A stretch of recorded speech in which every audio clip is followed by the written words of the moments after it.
impact, and productivity. We are honored to have with us Professor Mishra, with expert on enhancing the understanding of extreme event impact on coastal environment, whose contribution to research and innovation has truly remarkable. Professor Mishra is a distinguished professor in the Department of Geography and the head of the department at University. He earned a PhD in Geography with a specialized in integrated coastal zone management from Jawaharlal Nehru University. Professor Mishra has shared his expertise at several distinct institutes, including Sikkim Central University, University of Malaysia, Gujarat, Gangadhar Nehru University, Kalipur University, and Veerampur University. He served as a visiting professor at Veerampur 2020. Pursuit are encompass climate change, geospatial technique, natural resource management, machine learning, cloud computing, and big data science. Professor Mishra's scholarly have primary focus on enhancing the understanding of extreme event impact on coastal environment.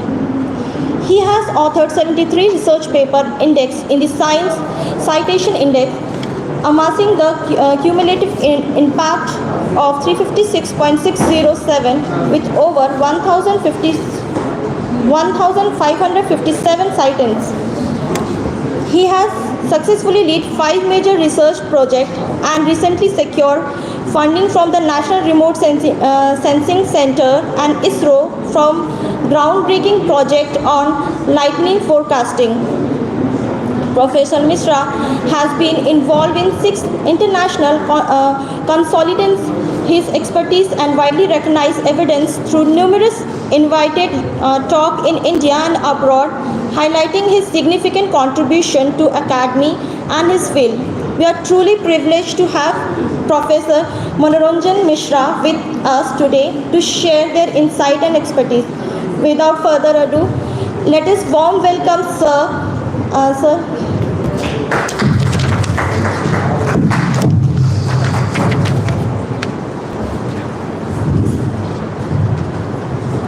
So very good afternoon. Hope you are in good state. It's, normally after lunch it's difficult to motivate researcher. Okay, because the temperature is quite high outside. It's cool inside. Okay, what I will try to do maybe in next 1 hour, I will take you through a journey, like what is the publication process is all about. Then I will try to give some idea about the journal matrix, then how to choose any journal. So when you finish your manuscript, okay, in the morning session you must have a lot of discussion how to create some kind of academic writing. But I will be showing you there are a number of tools which you can use. Then you make a list of journals on basis of some quantification. Okay, let's go with this. Then I will be talking, I think, about the integrity which the publisher is looking forward, similarity. So another thing which is coming up is AI generated text. I think Sodh Ganga is now taking it seriously. But still there are a lot of issues there. Still I think everybody knows that research is a very complex process. Search again and again for creation of new knowledge. So this one I think is very important when you are talking in terms of career. So if you are already a faculty, you don't think about that. But when I see as in my career, I look at what label I am working. Okay? Because, so like if I am from a science, obviously at the end you require a product. Because right now DST is looking for translational products. Okay? As I said, 4 things. So you should understand, am I working with data? Adding a meaning, it becomes information. Am I adding some rule regulation, it becomes knowledge. I take it to the society, it becomes wisdom. Okay, that's how it defines. But thing is, you should understand here, there are a lot of data is there.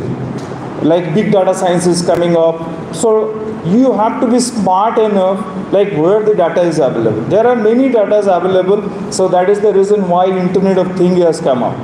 Corporate world started using it. So that is why when you define or identify your research problem, you should think about what scale I am working.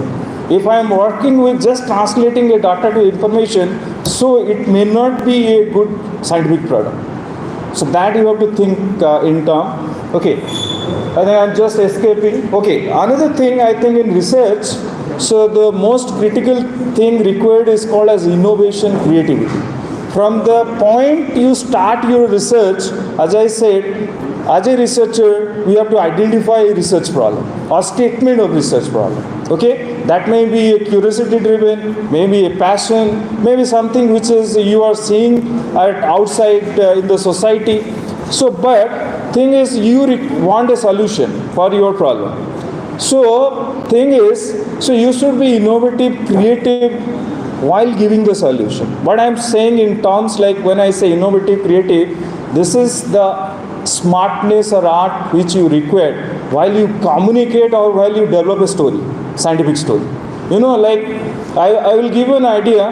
Like when we used to, as a reviewer, when I see any paper, or as an editor when I see paper, so you know, like thousands of papers are submitted into low impact factor journals. So they have only 10 minutes to make a decision. It will be sent to review or rejected. In that 10 minutes, they will be not reading your whole paper. So in that 10 minutes, they will be looking at your tables and figures. Maybe your title. Maximum, they will read your abstract, is it matching with the scope of the journal? Or they will be looking at some kind of visualization, either in form of figures and table. And that is the thing which you have to learn as a researcher when I am communicating a story. So the issue is here, same story, if I make a, you know, like something which is connected with the editor, some kind of innovations in visualizations, or some kind of creativity or design in table, I think then you connect with the editor. Once you connect, then they will send it to the reviewer. That's the first step. Okay, then again also in case of reviewer, so it's the first impression which carries a lot. Whenever I see a paper, I should accept it for review or reject it. I just scroll it, I see, okay, this is my area or not. Then something new, usually I look into something new which is there, which may be a learning for me. So when I am looking, so that kind of impression I create that this guy has done certain kind of work. When, like as a reviewer, I can, at a first glance, I can have an idea, he has really done a good work or not. Then that impression carries while I am writing the, review comments. Okay? As I have already discussed this is the most important thing, try to understand. Like, the greatest motivation in research is rejection. Any big researchers, several times rejected. And in case of publication also, keep in the mind, if I am a first time publisher, I am communicating to the journal, so there is a chance of 90% rejection. So every rejection is a learning. Okay, so when I started my journey, so what happened, my rejection was 90%. And then I have to go to small journals, low impact factor journals. But what happened slowly, so every rejection is a learning curve for me. So what is wrong with me? I criticize myself, then next paper I improve myself. Slowly, after 10 years, if you learn from your rejection, maybe your rejection rate will start decreasing. You can go up to 80%. I think right now, there are a lot of things happens inside the publication. Like first is the scope of the paper. Second, there is a lot of quality works they look into. Okay, so there is a biasness also, like you are from India, so they think that some cooking is being done or something unethical practices are done. So there are many things which you will learn in the process. So while learning this, next time right now I don't require a tool to submit my paper because I know the journals which is in my field. Okay, so when I go for another field, like I am someone who is working on the postal process previously. So if I want to submit any paper in postal process, so most obviously 90% it will be go for review. because I am known on that. When I explore other subject, then the rejection rate quite high, because I don't know what is exactly which journals are there. So how much my story is fitting into that particular journal or not. Okay. I think everybody knows the research process. I am not discussing. You start with the research problem. As I said, the most important component which we miss in research is literature review. When I say literature review, it doesn't mean just to take 10-15 papers from Google Scholar and do review. It's not like that. Try to understand. It's a very systematic one. And if you do that, I can guarantee you will have publication. This is what I am trying to say. When I say literature review, you have your research problem. So your research problem has to develop into certain keywords, and you have to go to such indexed quality search engine. Google Scholar is not an indexed quality search engine. It doesn't give you bibliometric databases. Either you go with Scopus, Web of Science, if you are doing medical science, PubMed, even if there are a number of other like dimensions. Okay, so what exactly I do? I take the keyword, then I develop a search query. Okay, from the keyword, so I use Boolean algebra and or supplement complement, I develop a search query. Even if right now if you go to generative AI, they can develop you a search query easily, but you have to redesign. Once you got the search query, you go to Scopus, you download all these databases. And right now what I can say, our university doesn't have access to Scopus. But what I do, I have a good relation with other university friends, maybe in JNU or IIT. I send my query, even if some librarian in IIT Kharagpur. Once I send my query, so he will download all this Scopus material and give. Even if I have a password I have taken from my friend, so usually what I do, I download and send it. Once we download it, so what will happen? So then you have to filter it, because there will be number of articles which are not fitting into your place. So that what I do, I filter it. Once I filter it, so what will happen? I got that response of article is there in bibliographic databases. From that bibliographic databases, you make a story which is called a symptomatic bibliometric analysis. What exactly I do? I look into what is the trend and pattern of R&D in these particular areas. So it's like last 30 years or last 50 years, how the research has developed. So which are the keywords, like you can do lot of cluster analysis, you can see which are the area where more research has been done, what are the periphery area. So there you can get an idea, so like who are the top notch researcher in my field, or then you can get which are the institutions which is doing, all kind of idea you can make, and you get a bibliometric story.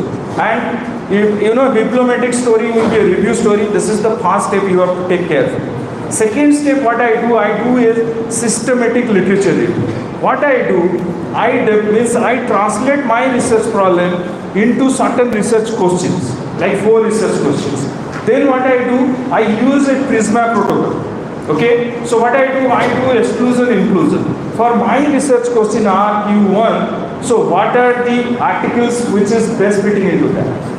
That I take, second 2, 3, 4 I take. Okay, like you have thousands of bibliographic databases. But while you do systematic literature review, try to understand what is literature review is all about. It's like you have a problem, okay, so you want a solution. So what I am trying to do, I am trying to locate the best expert in this particular field who has already done this amount of research. That means what I will do in SLR, I will try to bring all these researchers or the experts around the world actually into one room. I will be asking questions, they will be answering. Whatever they are not answering, that is the research gap or the limitation.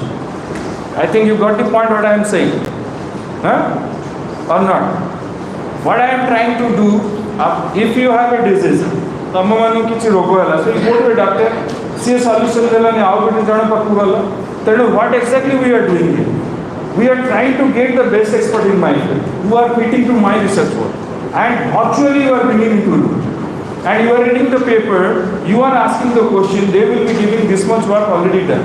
Don't replicate it. Only this is the limitation of the work, or this is the work which is not done, which is new. As I said, research is all about search again and again for creation of new knowledge. It's not about replication. Okay, there is a chance of replication when you do downscaling or something like that. But if somebody asks what is new in your work, so the newness is, if you do SLR, then you can say new. This is the kind of thing which I do. Okay? Then there are two other kind of analysis people used to do in clinical research or experimental research, which is called as meta-analysis. So what I do, I take the result of these authors, then I synthesize it into a new story. Like in COVID-19, so there are clinical research like 1500 samples are taken. But to get the certification, they require 6,000. So they take other paper. So there are number of softwares like CMA. These are all open source softwares. And in case of BPLO, SLR, all these softwares are open. Voice Viewer, RStudio, these are, you don't require them. You do analysis on that. And good visualization will come out. But there only one thing you have to understand, it's all about your creativity. So there are a number of other softwares, when you take it output, we process it. Okay, so that increase your quality of, you say, the impact factor of the journal. So if you are targeting a small impact factor, you take directly and put it. But if you process it, so same story will go to a big journal. Okay, then there is another, if you are from social science or from philosophy, so where they are talking about theory, you can go for meta synthesis.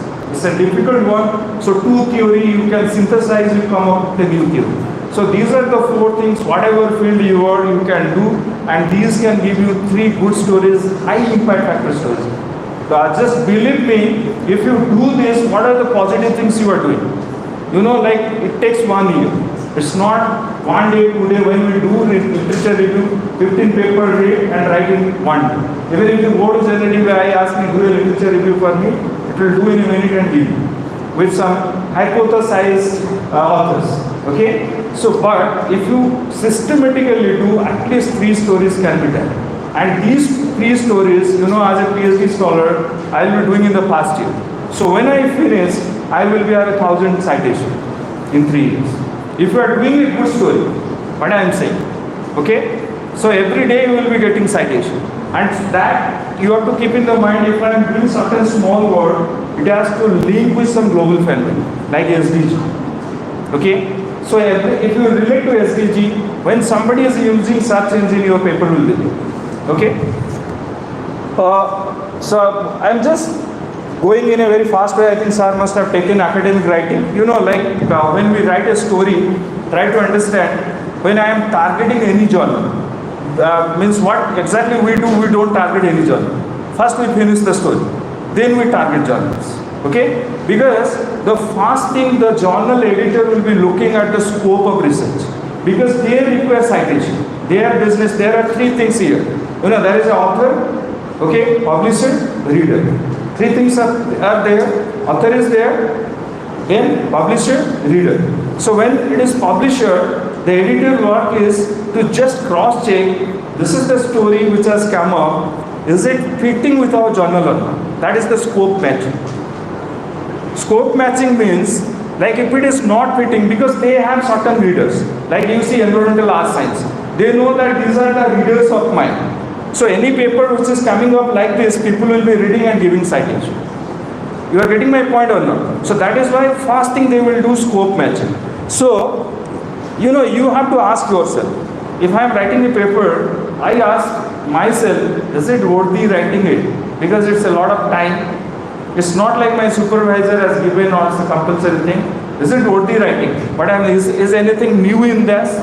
Or like, is it going to get some academic credential global? You know, what I can say you, like when you do administrations, I am recognized inside my university. But when I do research, okay, so the whole world will be knowing.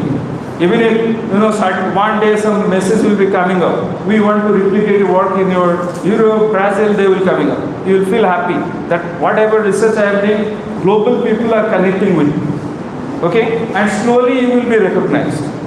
And that is the academic credentials. Even if you don't, nobody knows inside your university, but you are known around the world in that particular field. Okay, so is it worthy writing? What is the literature? You have to get what is the literature. When I am writing, is it a new word? That's the question you ask yourself. Or I am just replicating my supervisor side. Normally in Odisha or State University, supervisor used to give a research project. According to his or her you can say area of research. It should not like that. So supervisor, what they should do, they have to at least give the student 6 months to explore, so what are the things they can do. So you have to give at least 6 months. You go, do whatever you like, come up with few papers or come up with some idea. So we'll just think, is it fitting for your career or not? If I see my student as a PhD, okay, I will just think of what job he will get after 3 years.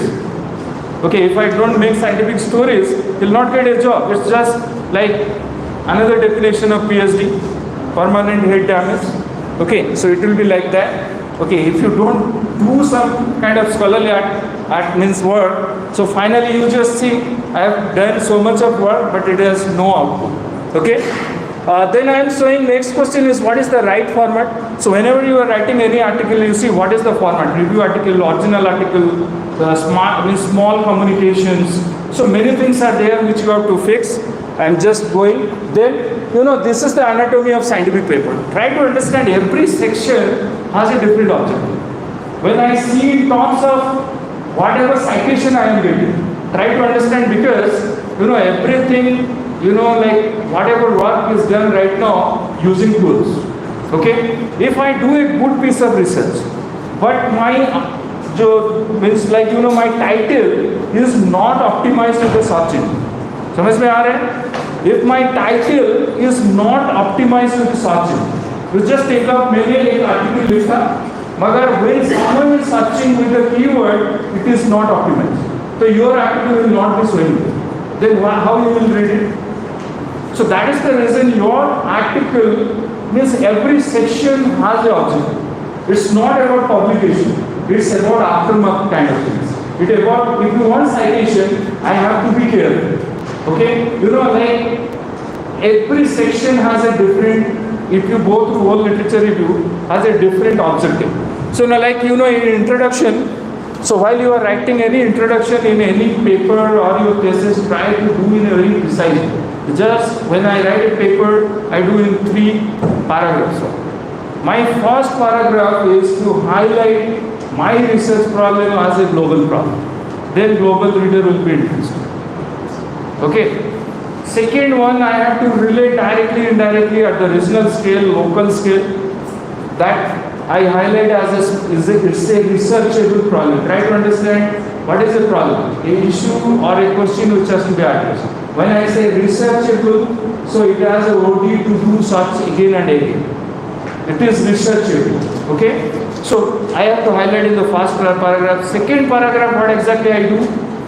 Whatever work has been already done. What are the technologies which is available? So what is the research gap? Okay, what is the limitation or what is the rationality of identifying these problems? It will be the second paragraph.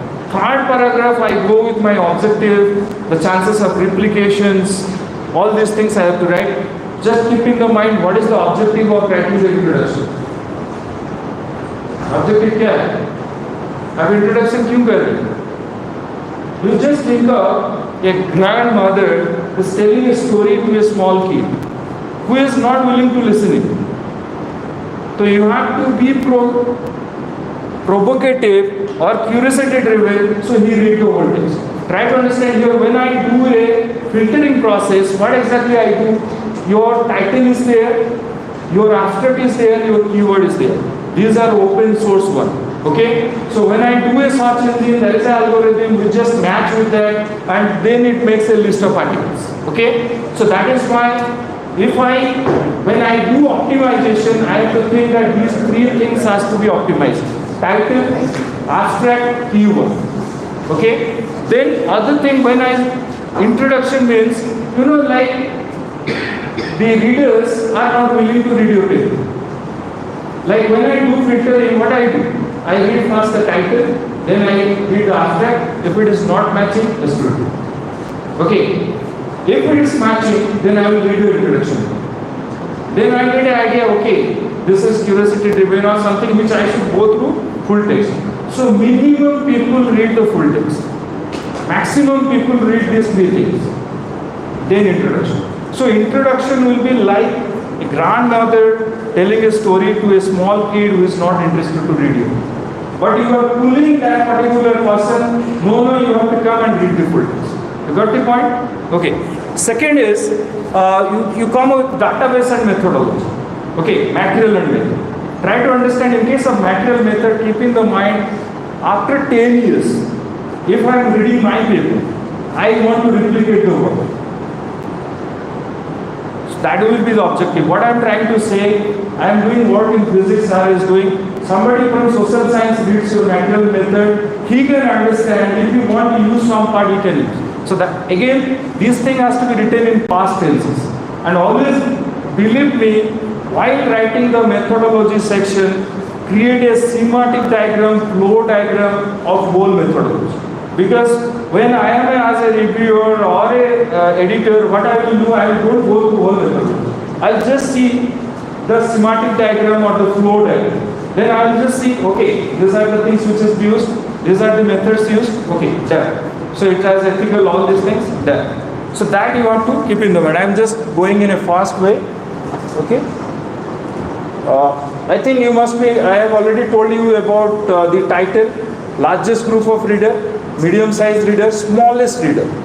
You just think of. And you know, if you are not careful, you will be lost in the crowd. Nobody will be citing. Many people say, I write a good paper, but I didn't go to citation. The reason is, you are not smart. While the European and American are smart, they do all these things and they get all citations. You know, like while writing the abstract, so abstract is just a gist. You know that it will be 10 line, your 2 line will be like your problem, then why this research is required, then the next 2 sentence explains what are the previous research done, so what are the methodology, what are the finding. So these are things which you have to write. So every 2 sentence, all this is like you are making a summary of a research work. Try to understand this is very important in 2 terms. One is like someone make a decision that I will read the full text or not. If he doesn't read the full text, he will not give you citation. So here you will be careful in 2 things. One is text. Like if I am going for a search query, what I do, I search query 3 things. One is title, abstract, keyword. Okay? If there is a matching, let's say algorithm, it will do a matching. Like which are the article which is having these particular one, then it will just extract it and show you in the database. You are getting my point? So that text you are using, you just think of in perspective of, I am searching my paper or I am searching in certain area, so what are the text I should use? Okay, that is called optimization. Okay, then other thing like whole paper should be read, because the reader, the editor will be reading it, exclusion inclusion guy will be reading it, then it will go to that. And in case of keyword, be careful. There will be 6 keyword, and you have to, in all these 3 things, all the keywords which are related to your research work should be there. If it is not there, maybe there is a mistake. Okay? And now new thing is coming up, which is called as graphical abstract. Okay? Graphical abstract means you have to show your work in a graphical way. What the publisher is just thinking, if I show in a pictorial form, the understanding increases 30%, it is very fast. Rather than coming in the text like highlight or abstract. So that is why new thing is coming up, where a lot of innovations, creativity is required. Try to understand, there are a number of free softwares, right? Like Corel Draw. Okay, someone who is working in a small shop, he knows Corel. Why not a researcher? There are a number of, like, like when we do graphs, okay, simple descriptive statistics, we do graphs, so we use Excel sheet, SPSS, all these things. So there are a number of softwares like Original, which same thing will be presented in a different way. Okay, so that is called post-processing kind of thing, which you have to do. Okay, then I have already discussed this thing. I'm just going, this is the step you have to follow in methodology. Remember, your method section serve 2 purposes: helping the reader understand your study, helping other to replicate. Constantly provide enough information for full replication, so you can provide it supplementary material. Imagine yourself replicating the study year in future. Then adhere to ethical standard and reporting guideline. Like Indian, we have a lot of issues on ethical standards, which I will show in the last part of my slide. Then consider a visual aid, flow chart, diagram, and all these things. Okay, like this we have done for a paper. Okay, then this is the result part. Okay, try to understand. So, what is the result is all about? Can anyone say what is the result? This is the core or heart of your work. Okay, this is the original thing which you want to show to the world. Okay, so whenever you are showing it, first just try to keep in the mind whatever finding I have to highlight the major finding first. Okay, while highlighting this major finding, put it in a pictorial form, either in a graph or figure, and try to as much as possible integrate.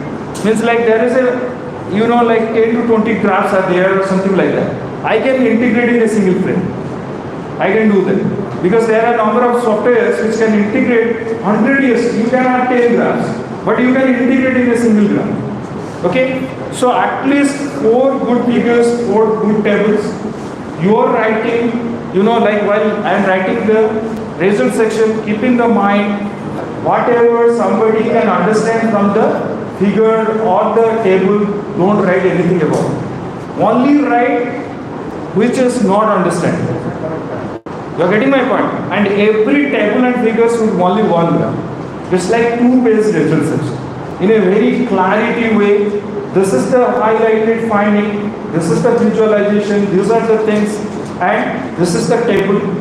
Then all these small paragraphs, that will fulfill everything. Okay?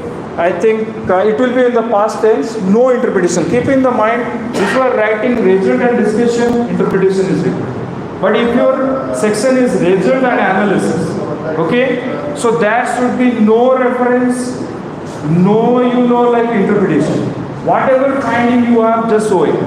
You keep in the mind of this thing. And as I am writing a thesis, keep in the mind there should be zero tolerance to plagiarism or similarity in this section. What UGC says. Keep in the mind, don't give any reference in that section. If you are giving it, that means you are just reducing that you have an option to show your work, but you are trying to put others in there. Okay? So this is the objective of this thing.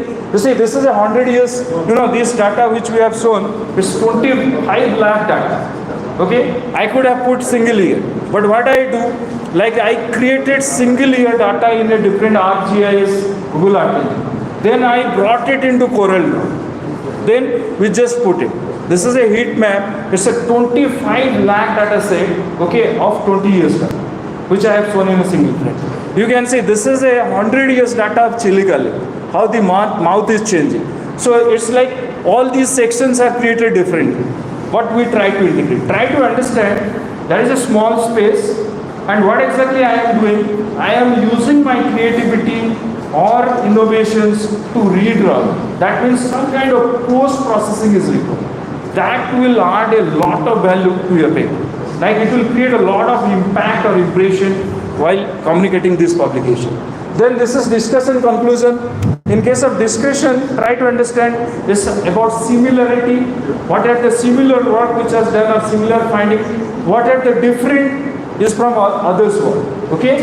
Then what I do interpretation here. If you have a different finding, don't hide it. That will be a new finding or new research. Just show it. Okay? And this discussion section will be having another section which is called limitation of my study. So there may be a lot of limitation in my work which I have to highlight, because if someone wants to carry forward your work, limitation and future direction will show the way they can carry forward your research work. Okay, there will be acknowledgement, reference, like in case of reference, just keep in the mind if you are doing your thesis, open source, Mendeley is there, Jotaro is there, it's very easy to learn. It will be a reference management system. You don't do it manually. It's a lot of work. As I said, it's not a hard work, it's smartness. While you just give 1 hour in Mendeley, so your reference will be automatically managed. You don't require anything. You can try to take all these different format of database from Scopus, Web of Science, just put it in the cell. And you just type your citation and reference will be done automatically. You don't require this citation is not there, this is deleted, these are things. Use this software. At least go, if you have not learned Mendeley is a free software. You require a mail ID, just activate it, keep it in your desktop, and you can use it from Google Scholar, PDF. This can be a library for you. Okay? Then, while writing any paper, so what are the first thing you should do? If I am writing a paper, so what are the first thing I should do? मेरा जो first चीज़ है, what I have to do, figure and table. अगर मैं कुछ paper लिख रहा हूँ, so first thing I should create will be the findings of my result in form of figure and table. मुझे 2 बार सोचना है इसमें क्या creativity visualization लाऊंगा जो different होगा others. That's the UID of mine. Nothing else. ये मेरा unique identity. And you believe me, same figure you put, it will be not accepted. अगर आप थोड़ा सा पोस्ट प्रोसेसिंग करते हैं, वो 2 से 7-8 तक चला, same find. Okay, this is the smartness or art you have to learn. Then second is you have to go for your method. Okay, third is your result, then discussion, then conclusion, introduction, then abstract and keyword. Because lastly you have to write your title, abstract and keyword. You have to optimize with the subject. Okay, this is how you write. So this is the part which I have given. So just think, what is the publication process? आप कोई paper लिख चुके हो, किसने लिखा है अभी तक? मीन्स अभी कुछ किसी का पास है, सबमिट करना है? Okay. So you see, you have to start with submit a paper. Okay, that is the author. मैंने बोला author, publisher. Here reader is not there. Author, editor and reviewer. जो editor है, you just think of what is the work of editor. उसका क्या है, जो publishing house है उसको प्रॉफिट देना है. ठीक है, प्रॉफिट देना है इन टर्म्स की, वो क्या करेगा, क्वालिटी चेक करेगा. Okay, first thing. Second thing what they will do, वो जो स्कोप है, यू जस्ट थिंक ऑफ, अभी क्या है, ऑथर है, रीडर है. ठीक है, मैं स्टोरी रीडर के लिए बोल रहा हूँ. अभी जो पब्लिशर है और जो एडिटर है उसका काम क्या है, उसको पता है कि मेरा रीडर ये सब कीवर्ड या ये थीम में पढ़ते हैं, तो ये जो पेपर आया है ये मैच कर रहा है नहीं कर रहा है. उसका पहला काम है, is it matching with my reader और नॉट. आप कभी सबमिट करो, जब आपको रेस्पॉन्स आएगा एडिटर, वो बोलेगा this is not for the global reader और not matching the scope of my job. इसका मीनिंग क्या है, आपका जो स्टोरी बोले हो वो आप उस जर्नल के लिए मैच नहीं, क्योंकि वो देखता है कि मेरा जर्नल ये लोग पढ़ते हैं, उनका पास डाटाबेस है, और ये जो स्टोरी है इसको कोई नहीं पढ़ेगा, और नहीं पढ़ेगा तो नो साइटेशन, और जर्नल का इम्पैक्ट फैक्टर गिर जाए या उसका क्वार्टाइल गिर जाए. So why you should take it. समझ में आ रहा है. और यहाँ पे आप सोचिए, author, then publisher, then reader. आपको पता होगा जो सब्सक्राइब वर्जन है, open access, I think you know must be no. यहाँ पर क्या है, अगर ऑथर पैसा देता है, it's open source, reader freely पढ़ेगा. ठीक है, अगर रीडर पैसा देता है, ऑथर फ्रीली सबमिट है. सिंपल सा चीज. So there are different names also. Open access का डायमंड है, ग्रीन है, गोल्ड है, एपीसी है. So there are different name. Simple सा चीज है. अभी क्या है, वंस आई थिंक आपको क्या करना पड़ेगा, first step, once you develop a paper, आपने कुछ भी मैन्युस्क्रिप्ट लिखा है, ठीक है, आपको पहला चीज क्या करना पड़ेगा, एक टूल जाना पड़ेगा जिसको बोलते हैं journal finder. Okay, so you have to first choose what is the publisher. Publisher किस में पब्लिश कर रहे हैं. पहला publisher Elsevier, Springer, Taylor Francis, Wiley, IEEE और anything you want say. So you have to go either for a tool which is called a journal finder or journal suggestor. ऐसा आप Google में type कीजिए. ठीक है, आप जब type करोगे, आई विल शो यू डेमो. उसको थोड़ा घुमा देंगे क्या, मैं दिखा दूंगा. ओके, मैं जैसा I am showing you, then I will show you demo. उसमें क्या होगा, यहाँ से आपको क्या करना पड़ेगा, आपका पेपर का टाइटल लेना पड़ेगा, एब्स्ट्रैक्ट लेना पड़ेगा, कीवर्ड लेना पड़ेगा. उसमें जाके जस्ट आपको क्या करना पड़ेगा, पेस्ट करना. तो वंस यू पेस्ट, वो क्या करेगा, आपको जर्नल मैट्रिक्स के साथ 50 जर्नल का लिस्ट देगा. उसमें स्कोप मैचिंग होगा, उसमें इम्पैक्ट फैक्टर होगा, क्वार्टाइल होगा, डिफरेंट मैचिंग. फिर आप वहाँ से depending on like you check the metrics, then you make a bucket list. अभी मैं मुझे क्या करना है, ये 10 मेरा पास लिस्ट है, उससे मैं सबमिट करना शुरू करूँ. You are getting my point. I make a bucket list of 10 journals. फिर normally it all depends on what quality of work you have done. आपको पता है मैं कौन सा क्वालिटी किया। अगर that is a different thing, okay, but normally special issue में मोस्टली पैसा मिलता है, most, and that too be all this open source journal ही करता है, ठीक है। तो उसमें क्या है, आप you should understand what is peer review process. हम लोग बोलते हैं ना peer review journal, do you know what is peer review journal? Peer review means it has to go through a process, means it has to go through a editor, then it has to go to the reviewer, then फिर वो copy editing वो सब process जाके publish हो। जो fake journal है, predator journal है, एक दिन में कर देता है पीयर, ठीक है। एक दिन आपने भेजा, 2000 रुपया भेज दो, सेकेंड डे आपका पेपर आ। मगर जो प्रॉपर प्रोसेस है, जैसे यहाँ पे आता है अभी MPPI चल रहा है, वो 1 मंथ में करते हैं, 15 दिन में करते हैं, क्योंकि वो जो प्रोसेस है उसको कॉम्प्रोमाइज करते हैं। And you know like all this I think reviewer editors maximum time these are free jobs.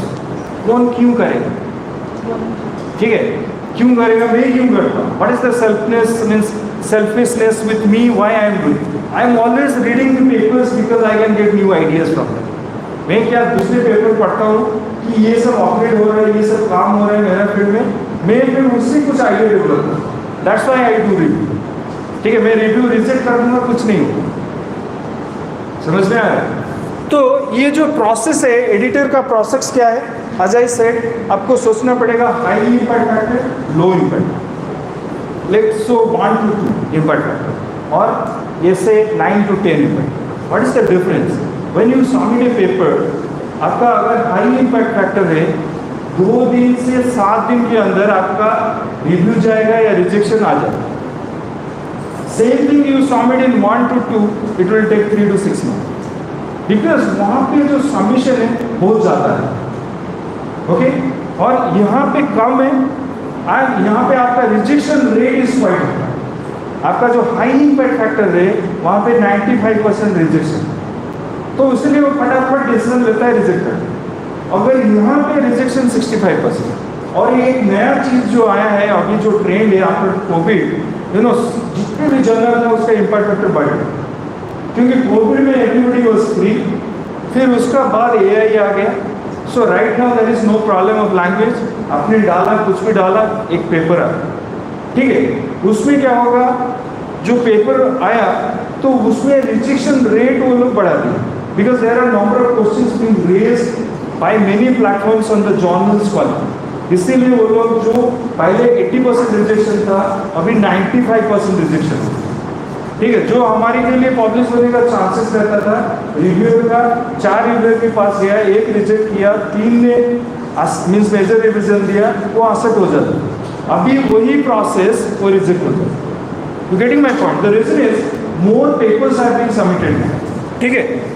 अभी क्या है, एडिटर क्या करेगा, will make a decision within 10 minutes either to send or reject. अगर रिजेक्ट कर दिया आपको सीधा सेंड कर दिया। अगर रिव्यूअर को सेंड करेगा, so what it will do, it will be looking into the review quality. फिर वो कुछ जर्नल 3 लोगों को भेजता है, कुछ 2 को भेजता है, अगर हाई क्वालिटी है 5 को भी भेजता है, ठीक है। And you know like in high impact factor, so क्या होगा, there will be 45 days to review, और वो प्रोफेशनली उसको फॉलो करता है। अगर मैं 8 to 10 में छपाता हूँ, it will just take 3 months to finish the whole process. But same one if I go for 1 to 2, it will get 1 year, 2 year, even if like that. The reason is very simple, क्योंकि number ज़्यादा है और professionalism नहीं। तो इसीलिए अगर मैं कोई स्टोरी लिख रहा हूँ, आई should target A high impact factor, so that process जो है वो फास्ट होगा और उसमें हो जाए। समझ में आया? सो फिर उसका बाद रिव्यूअर उसका रिवीजन देता है। ट्राई टू अंडरस्टैंड, जब आप एक रेफरेंस मैनेजमेंट सिस्टम में जाते हैं, यू विल नोइंग, जर्नल का नाम आपके पास हो गया, उसमें जाइए, अपने आप को रजिस्टर कीजिए। एक जर्नल मैनेजमेंट सिस्टम होगा जहाँ पे आप क्या करना पड़ेगा, एक डॉक्यूमेंट बनाना पड़ेगा एक फोल्डर के अंदर, your manuscript, sometimes with author, without author, एक टाइटल पेज होगा, एक कवर लेटर होगा, ठीक है। फिर उसका बाद आपका कुछ सप्लीमेंट्री मटेरियल होगा, और जो ऑथर्स कंट्रीब्यूशन वो हो। इतना once it is ready, so then you submit. समझ में आया? तो डिफरेंट जर्नल का डिफरेंट वर्जन होता है, डिफरेंट पब्लिशर का डिफरेंट फॉर्मेट होता है। वंस यू सबमिट तो फिर वो एडिटर के पास गया, रिव्यूअर के पास गया, रिव्यूअर क्या करेगा, उसका रिव्यू कमेंट देगा। Once it gives review comment it will come back, उसका बेसिस में you will make a decision, major revision, rejection or minor rejection, ठीक है। उसी हिसाब से आपको कम्युनिकेशन होता है। अभी जब रिव्यू कमेंट आया गया then you have a chance, आपको क्या करना पड़ेगा, एक रिबूटल लेटर या रेस्पॉन्स लेटर लिखना पड़ेगा। देन यू जस्टिफाई कि जो भी क्वेश्चन ये राइज किया है ये मैंने एड्रेस किया, और वो ट्रैक चेंज मोड में होगा। जो भी चेंजेस आप करोगे it will be in highlight, एक पूरा सेपरेट डॉक्यूमेंट होगा रिबूटल लेटर, वो क्रिटिकल कमेंट नंबर 1 रेस्पॉन्स ये है, क्रिटिकल कमेंट 2 रेस्पॉन्स ये है, लाइन नंबर हो, so every manuscript has a line number, ठीक है। उसी हिसाब से उसको आपको चेंज करना पड़ेगा। Okay, I think this is the process which you have to go. I am just okay, this I have already talked about. मैंने आपको बोला था ये है आपका ऑथर, पब्लिशर और रीडर, ये डिफरेंट वर्जन है। ओपन गोल्ड, अगर गोल्ड है आपको एपीसी देना पड़ेगा, आर्टिकल प्रोसेसिंग चार्ज, वो बड़ा जर्नल का 2 लाख से शुरू होता है। If you have money you can go it, ठीक है। मगर वो प्रोसेस में होता है then you get citation. You try to understand जो बाहर की कंट्री है, like 3 APCs are given to each research. The reason is they want that 3 base papers should be open access so that they get more citation, ठीक है। मगर India में क्या होता है, हम पुश करते हैं, 10 ऑथर मिल गए, एक पेपर को पैसा देके छपा दिया, उसको साइटेशन नहीं मिलता। मगर यूनिवर्सिटी क्या करता है, उसका रैंकिंग और क्वालिटी के लिए वो हर रिसर्चर को वहाँ पे जो है उसको APC सपोर्ट करता है। 3 base paper you will support, but it goes through a quality peer review process. फिर आपका सब्सक्रिप्शन जर्नल है, हाइब्रिड जर्नल है, ओपन एक्सेस है। There are lot of questions asked, well I do some kind of classes on that कि अभी तो सब open हो गया, कहाँ हो गया, पैसा नहीं है तो छपेगा। देन आई सेड आज तक मैंने एक पैसा नहीं दिया, तो we are publishing. So there are many subscribe journals are there. Other thing we have a collaborator outside, उन लोगों का 3 होता है। कभी कभी वो लोग देखते हैं कि ये पेपर को नेक्स्ट 3 years, 5 years में 1000 citation मिले, they make it open. That's I'm interrupting. Yeah. Recently, one of our papers we submitted to scientific. Scientific report अच्छा जाना है, research organization. Yeah. They reviewed, price accepted, reviewed, accepted. Then we don't have any money. So it was what Professor Mishra was saying. It was a open access data we have. So then we wrote to they said that you should have written to it earlier. They have said the proof. Then I said that, sorry, my corresponding officer, he was teaching in a college. So he said that my college is a non-government organization and we don't have any fund. They asked 3 questions. Why do you want a relief? Why did you apply for the fund? And another question. So why you want a relief? Why you apply? We said that we didn't apply because it's an open access data and nobody will fund us to analyze the data. No funding it is. Second is why you want to publish? I said that this data is based on pan-Indian 20 years data, consanguinity and error, and this has a tremendous public health interest. Believe me, they give away. So if you can argue logically, in some cases open access, they will give a waiver. Yeah. They will give a waiver. They want a justification. And research is all about justification. Sorry, thank you. Yeah. Okay. So thank you. I think you should keep in the mind they give only waiver in the first one. Not next one they will not. Yeah, that will fast one in scientific report. Also in open access. So there are some open access, I think you see diamond. So some other agencies are there, so they will support, but they will check the quality. समझ में आया? They will check the quality, but other agencies are there, they will fund for you. Okay? Then then I am just talking about what is the base journal for my paper. Somebody has already written a paper. I have to choose the journal. I have to just think in terms of time. Okay? Then quality. So all these things I have to check. So I think before I go that, So I will just show the metrics. So journal का metrics क्या है? Okay. Then we will go to the tool. So what is research metrics? This is a quantitative tool help to assess the quality and impact of research output. So it's all about like like there is a journal metrics is there, authors metrics is there. Okay. So try to understand metrics are available for use the journal article and even researcher level. However, any metrics only tells a part of story. Each metrics also has its own limitation. Try to understand when you talk about impact factor, it has its own limitation. When you talk about quartile, it has its own limitation.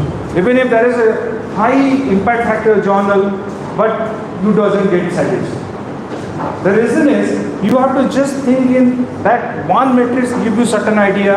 So you have to use number of metrics to make a decision which journal. And these metrics will be available in the source. Okay. You see, this is all about visibility, reputation, recognition, authenticate. Try to understand why we are communicating in papers or why we are communicating that anybody read. The reason is simply get an acknowledgement, and whatever research I have done, it has to be carried out by others also. Or there should be some connecting dot in different part of the world. Okay, so that's the reason. And then you just look into the metrics. There are a number of agencies which does metrics, but you try to understand there are some fake metrics also. So don't carry away these fake metrics. So then you have to decide yourself. I am not saying this is best. I am saying these are the positive things, these are the negative things. Keep in the mind, so which is best fit for me? If I am just thinking like after 5 years, so where I am going to research a research. Okay, this is the tripod forces in publishing. You see, author wishes to publish more, reader overwhelmed by research and wish to read less, editor are principally interested in enhancing their journal readership profile via its scientific impact. These are the three things decide the research metrics. So authors, what is the authors want to do? They want to publish more. Okay, but what the reader wants to do, they don't want to read this. कोई मैं अच्छा researcher हूँ, मेरा पास 1000 paper आता है, तो मैं कौन सा पेपर पढ़ता हूँ जो मुझे थोड़ा क्यूरियोसिटी ड्रिवन में, एज आई सेड, मैं उसी पेपर को देखता हूँ जहाँ पे थोड़ा इनोवेशन है, डिज़ाइन है, जो मेरे साथ मैच कर रहा है, मेरा थिंकिंग प्रोसेस के साथ मैच कर रहा है, देन आई रीड. समझ में आ रहा है? If you put a alert to different searches, आपके पास हर दिन 50 आर्टिकल है, मेरा फ्रेंड में एक अलर्ट डाल सकता गूगल स्कॉलर में, उसमें आपको हर दिन आ जाएगा, आप उसको स्क्रॉल करोगे, देन सी हाँ this is not matching, this is matching. और जैसे हमने कोई मशीन लर्निंग का काम कर रहे हैं, सो व्हाट वी डू, अगर कोई हाइपर ट्यूनिंग पैरामीटर आता है then I am interested to it. अगर जो थोड़ा लो एंड आता है मैं इंटरेस्टेड नहीं. ठीक है, फिर मैं उसमें वो जर्नल का क्वालिटी भी देखता हूँ. कोई नेचर में आया है, I am interested to read, उसका क्वालिटी चेक बहुत अच्छा है. Okay okay, this is the citation matrix. I think you must be knowing what is citation. Citation पता है नहीं? हाँ? Citation अगर पता नहीं है तो you are plagiarized. Citation पता है नहीं? So what is citation? Whether in text you do a citation. Okay, is this citation or reference? This is just a acknowledgement of research done by anyone, you just acknowledging that this is something which is relevant to my work, or this is the expert which is part of my research which I am acknowledging, this is the kind of solution it has given, this is the limitation has been done. So citations are not necessarily measure the quality. Try to understand, अगर मैं आपको बोलूँगा मेरा पास 50,000 citation, एक paper में मुझे 30,000 citation, so I am not a consistent researcher, output मेरा नहीं. If you go to USA and apply like a faculty position, they don't care even if you have 10 lakh citation. They care that you are consistent or not. Next 5 years what should be your productivity? मैंने एक paper अच्छा किया, उसका बाद मेरा कोई quality नहीं. That means next 5 years I am not going. So then there is another index, H index has come up, H index. So, okay, let go. This is, I think, everybody must be knowing journal impact factor. ठीक है? So, what is the agency which does the journal impact factor? अभी जून जुलाई में आएगा. Try to understand. मैंने citation क्या बोला, आपका पेपर को कितना एक्नॉलेजमेंट है, ठीक है। Once you get a citation आपके पास आ जाता है और वो अपने आप स्कोपस और Google scholar, web of science, उसमें अपने आप मैट्रिक्स बन जाता है, आपका ऑथर भी नाम साथ आ जाता है, ठीक है। अभी इम्पैक्ट फैक्टर क्या है, पहले थॉमसन रियूटर करता था, अभी उसको खरीद लिया, ओके। कौन? Web of Science, okay, that is Clarivate which has take over that. इसमें क्या हो रहा है, ट्राई टू अंडरस्टैंड। जो इम्पैक्ट फैक्टर है वो क्या करता है, if I want to calculate impact factor for DC, let's say 2025, last 2 years, just think citation year -1 year -2, last 1 year, फिर उसका बाद जितना साइटेशन मिला है उसको ऐड कर दो, जितना पब्लिकेशन हुआ है उस 2 ईयर में उसको डिवाइड करो, that is called as impact factor. That means you understand ये जर्नल का क्वालिटी जो है, कितने लोग इसको साइट करते हैं, कितना पब्लिश होता है, दैट कैन गिव यू उसका क्वालिटी चेक कैसे होता है और कितने साइटेशन। अगर उसका 10 इम्पैक्ट फैक्टर है तो यू जस्ट अंडरस्टैंड उसका ईयर 1 ईयर 2 जस्ट पास्ट 2 साल उसका citation divided by number of publication in the last 2 years, that is called as journal impact factor. समझ में आया?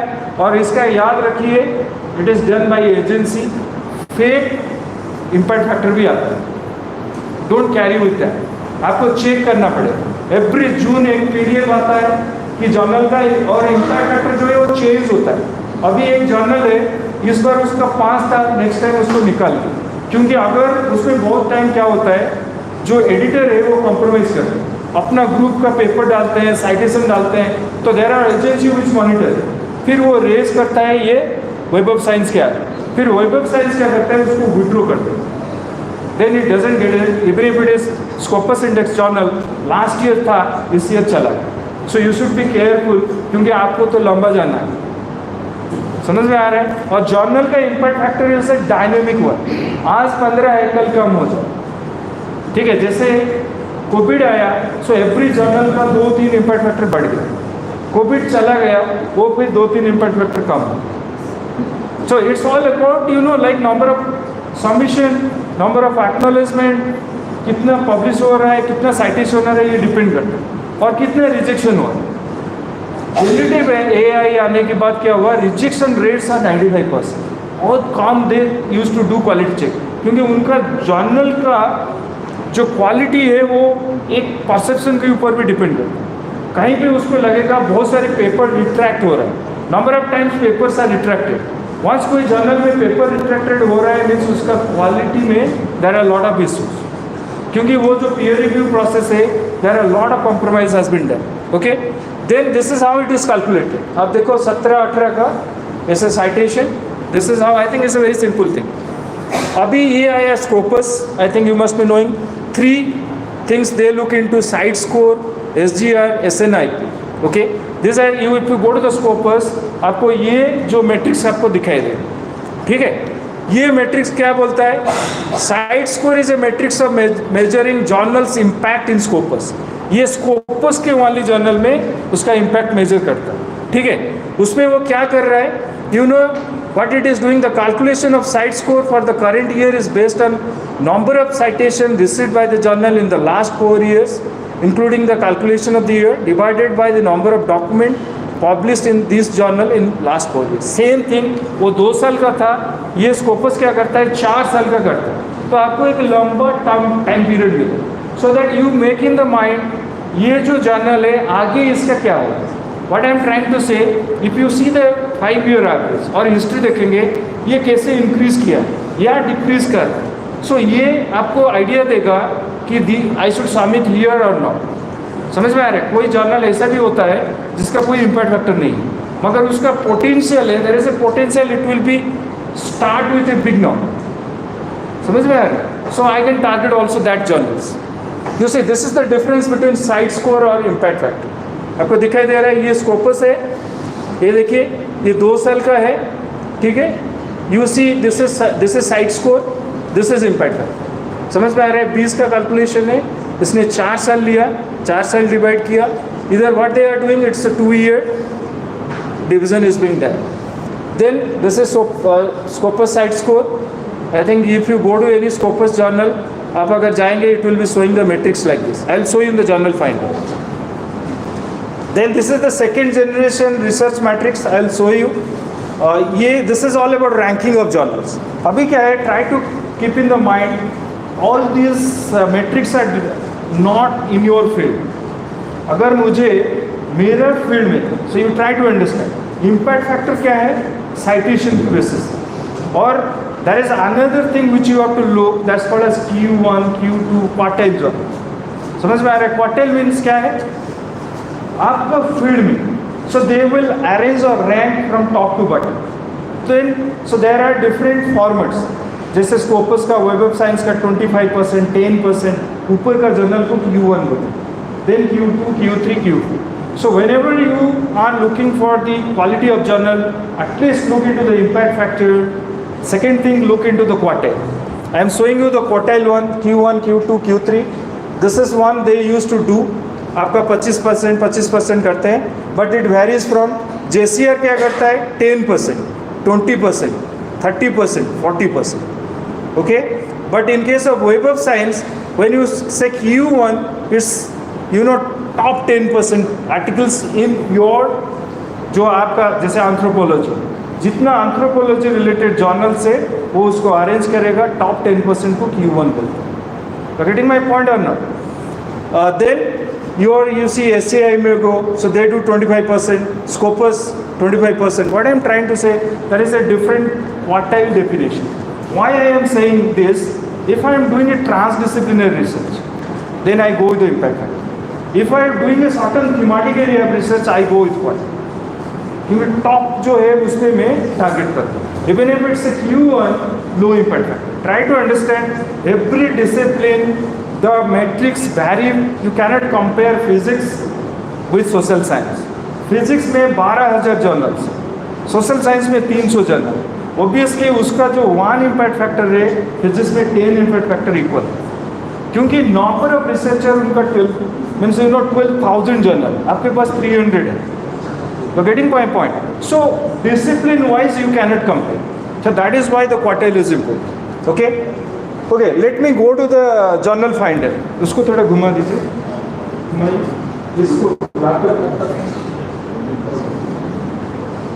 मैं आपको पिक्चर नीचे. You see, आप क्या कीजिए? Google में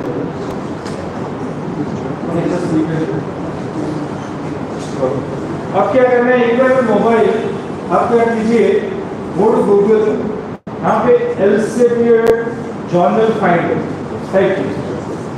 एल्सेवियर जर्नल फाइंडर, ठीक है? हुआ? आपके पास अगर पेपर है तो उससे टाइटल एब्स्ट्रैक्ट को कॉपी कीजिए. Anything you want to copy.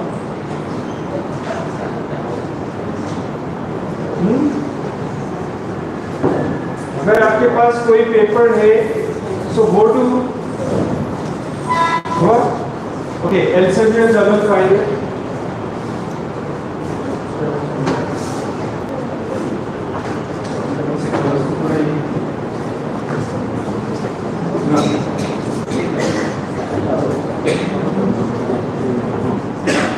Go to Elsevier journal finder, और if you are targeting Springer, Suggestor, उसका नाम थोड़ा सा इधर उधर होता है. Once you know the publisher, you go to that. फिर उसमें मैं मैट्रिक्स दिखाऊँ. Okay?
Just click journal finder, आप देख रहे हो अभी आ जाएगा।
So you see what you have to do, you go to this thing Elsevier journal finder, ठीक है, आप कोई भी abstract लो उसमें पेस्ट कर दो, ठीक है, कोई भी abstract कीवर्ड या टाइटल उसमें ऑप्शंस है, जस्ट टेक इट, ठीक है, उसको पेस्ट कर दो, पेस्ट करने के बाद then you get a list of journals, इसने किया है, okay, so when you get a list of these journals, वो साइड में मैट्रिक्स दिखाई दे रहा है, इसका एक्सेप्टेंस रेट क्या है, decision fast decision making process क्या है, ठीक है, then impact factor rate, so lot of metrics are there. अभी मैं आई विल गेट ए 50, अगर उसका जो विंडो है if I give a 50, a list of 50 articles will be there, और वो स्कोप मैचिंग भी हो और ओपन एक्सेस या सब्सक्राइब उसमें हो, then you make a bucket list. आपको क्या करना है, एक बकेट लिस्ट उससे बनाना है लुकिंग एट द मैट्रिक्सेस, ठीक है, आपको क्या करना पड़ेगा, जो मैट्रिक्स है उसको देख के then you make a decision, so what are the first 10 journals which I should target, looking at the quality of your paper. समझ में आया? I think it's not showing up, तो वो दिखाई देगा, then we can do the demo. उसका बाद it's not about Elsevier, it's about number of other publisher also. You go to Springer journal suggested, go to Wiley, उसका अपने आप आ जाएगा गूगल में, तो जस्ट गो कोई भी पब्लिशर आएगा उसमें आ जाएगा। This is just a tool और ए algorithm which will help you to identify the list or the bucket of journals। समझ में आया? एक टूल है जो आपको हेल्प करेगा बहुत इजीली कि आप कौन सा बकेट करें, फिर उसी हिसाब से यू गो अनसबमिट, एक रिजेक्ट हुआ, next next next you go. समझ में आया?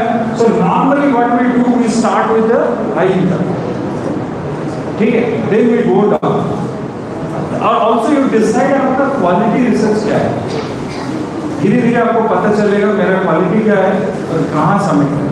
That is very important, you try to understand, इसीलिए इंपॉर्टेंट है आपका टाइम चला जाता है। अगर ये क्वालिटी नहीं है, ठीक है, बहुत अच्छा क्वालिटी है, मैं लो इम्पैक्ट फैक्टर किया, so it will take 1.5 hours to get complex, even if 6-8 month ले लेगा, रिजेक्ट कर देगा, हाँ रिजेक्ट कर देगा। सो दैट ये जो है these are the smartness you should learn।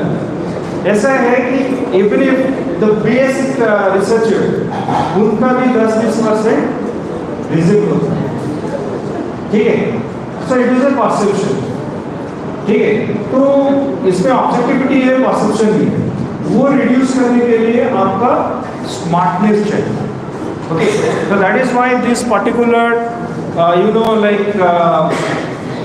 algorithm you can use, ठीक है। आई थिंक अभी है सूचना जमा असले चल no signal,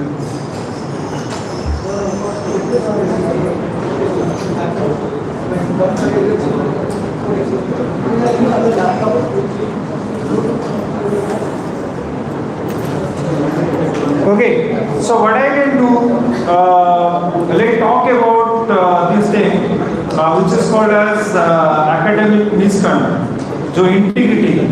Okay, so there are three things you should understand. One is called as, if you go to the research publication ethics, three things are important. One is called as falsification, second is called as fabrication, third is plagiarism. Okay? So these are the three things usually we do. One is falsification. So what is falsification? What is falsification? It's not a falsification. मेरा finding कुछ है, मगर मुझे अच्छा नहीं लगा, मैंने उसको change कर दिया. समझ रहे हैं?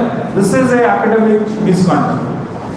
कभी क्या है, ऐसे आता है, टाइम आता है, मैंने दूसरे का रिजल्ट ले लिया और अपना बना दिया और उसको थोड़ा चेंज कर दिया. ओके, सो नॉर्मली क्या होता है, कभी मैंने ऐसा करके पेपर छपाया और जिसका पेपर है उसका पास रिव्यू के लिए चला, ऐसा भी होता है. ठीक है, सो डोंट डू फॉल्सिफिकेशन. जैसे हम ग्राउंड जाते हैं, कोई कुछ नहीं करते, मन में डाटा जनरेट करके कर देते. What is that? That is called as fabrication. Fabrication क्या है? That's called as data cubing. और इंडिया में we are based in data cubing, इसीलिए हमारा जो इंडिया का जो रिजेक्शन रेट है बहुत ज़्यादा है. मैं सर्वे करने के लिए गया, पेड़ के नीचे बैठा और इसको बैठा. Okay, that's called as fabrication. ठीक है, उसमें क्या है कि that is, you know, like if you are doing a questionnaire survey, आप क्वालिटेटिव रिसर्च करते हो, you know, it has to go through ethical committee. Ethical committee होता है आपका? हाँ, I know how much quality is there in ethical committee. Ethical committee क्या करता है, आपका क्वेश्चनियर को देखेगा, फिर आप एक पायलट सर्वे करोगे, उसका पास आएगा, वो जब आप पेपर सबमिट करते हो एथिकल कमिटी भी ये जाए. दैट मीन्स आपने कोई डाटा कुकिंग नहीं की. ठीक है, अभी एक paper, I was just reading A paper from science of total environment.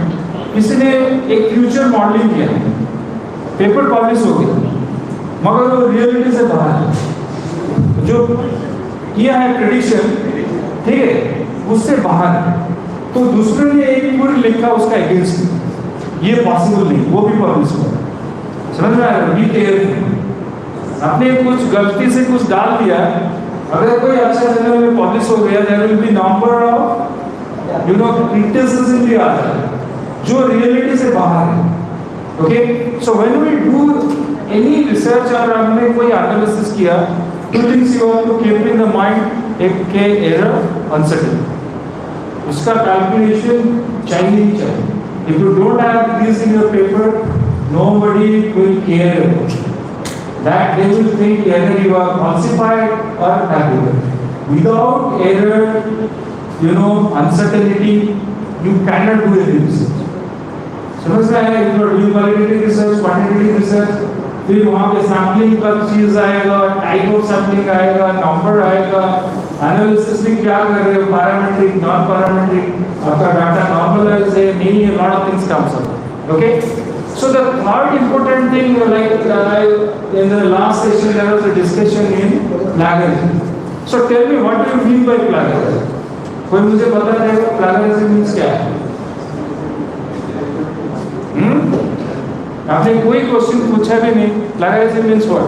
Plagiarism is taking someone else's work and presenting it as yours. या तो इसका एक क्रूड में क्या बोलूं, आपने चोरी किया. ठीक है, आज सुबह हम लोग डिस्कस कर रहे थे 20% चोरी आता है, बस 20% is it so? No. Then you didn't ask any question. आपने तो हाँ बोला उस टाइम पे. तो 20% ठीक है, ठीक है, 20% भी ज़्यादा चोरी करूँगा तब मुझे मिलेगा. So whatever he was showing, it is not plagiarism. It is called a similarity index. You have to understand what is similarity. Try to understand what is plagiarism. Plagiarism अजीज से मैंने किसी का काम ले लिया और उसको मैंने अपना बोला, उसका बाद में झूठ बोलने लगा, so that is plagiarism। वो एक लैटिन वर्ड से आया, that's what is kidnapping, ठीक है, plagiarism। फिर उसका डिफरेंट टाइप्स ऑफ प्लैगरिज्म है, हाँ, ओपन, ठीक है, दिखा देते हैं बस एक मिनट, मैंने ट्रेन की है, अच्छा,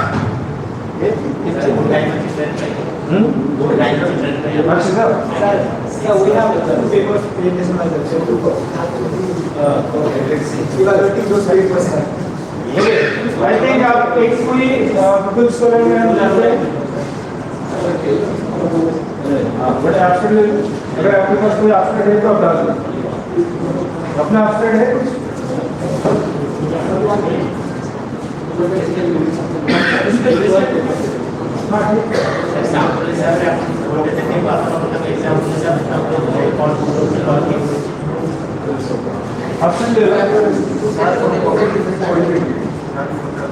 Okay, अभी मैंने I will show you the different types of plagiarism, how to avoid it, ठीक है? Similarity क्या है? एक नया चीज आया है, AI generated text, ठीक है? New thing has come up, उसको समझने में difficult, okay? So there is a lot of difficulty in that, ठीक है? आप find करो, find journals, So in coding or matching. you can see here, मेरा ये, हाँ, आप देखो यहाँ पे देखो, just give me a minute, यहाँ पे देख रहे हो, ये जो लिस्ट है, ठीक है, आप देख रहे हो, ये वाला चाहिए, थोड़ा ऊपर चाहिए, हाँ, you can see here, ये इसका इम्पैक्ट फैक्टर नहीं है, समझ में आ रहा है? What is impact factor? जो पीछे वाले हैं, what is impact factor? चाय पीना है क्या है? What is impact factor? Impact factor क्या है? आप लोग सुन नहीं रहे। इम्पैक्ट फैक्टर क्या है? इसका जो 2 साल का last year citation divided by number of publication, यहाँ पे देगा। फिर उसका बाद साइट स्कोर है। साइट स्कोर क्या है? 4 इयर्स का है स्कोपस का। Then this is the time of fast decision. जो एडिटर है वो जो डिसीजन ले रहा है रिजेक्ट करना नहीं करना है, that's 15 days. Time of acceptance 255 days. ठीक है, यहाँ पे एक्सेप्टेंस रेट है। और थोड़ा ऊपर चलिए, इसमें फुल होगा। और चलिए, और ये देखिए, ये है इसका इम्पैक्ट फैक्टर 10.9 है। समझ में आ रहा है? इसका इम्पैक्ट फैक्टर 10.9 है। फिर इसका साइट स्कोर 17.4 है। साइट स्कोर क्या है? ये 2 साल का है, ये 4 साल का। ठीक है, यू कैन कोरिलेट। फिर इसका बाद 1 दिन में डिसीजन है। You are getting my point. 1 day editor will decide. मैंने बोला हाई इम्पैक्ट फैक्टर में कम दिन में आपका डिसीजन आ जाएगा। वैसे मैं लो इम्पैक्ट फैक्टर चाहूँगा, ये डे बढ़ जाएगा। इम्पैक्ट फैक्टर नहीं है तो और बढ़ जाएगा। फिर इसका बाद आप देखिए time of acceptance in 104 days. Acceptance rate क्या है? 7%। अगर 100 पेपर सबमिट होता है, बस 7 ही पेपर रिव्यू के लिए जाते हैं या फाइनल होता है। रिव्यू के लिए 15% जाता होगा। ओके, सो देन ये जो मैट्रिक्स है, यू मेक अ डिसीजन। फिर इसका बाद ओपन एक्सेस है, सब्सक्राइब डे। पैसा देना चाहते हो दे सकते हो। अगर आपका अकाउंट में ज़्यादा पैसा है you can give, if don't then go for subscribe. समझ में आया?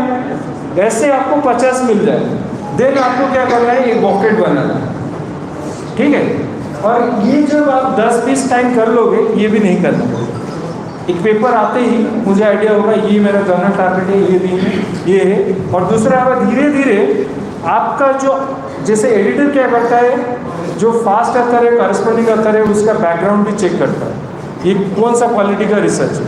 याद रखिए, अगर मैं फर्स्ट टाइम रिसर्चर हूँ तो मैं क्या करता हूँ, एक अच्छा क्वालिटी रिसर्चर के साथ कोलैबोरेट करता हूँ, क्योंकि उसका आईडी बहुत अच्छा होगा, तो आपका chances of publication increase. Okay, ये हो गया। चलो मैं स्लाइड पे चलो, स्लाइड है, ठीक है। सो दिस इज, ये means every publisher has a different, आपका पास है।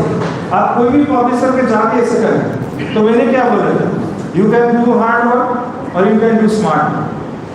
ठीक है, अगर स्मार्ट है तो ये सब करके कितने टाइम लगेगा?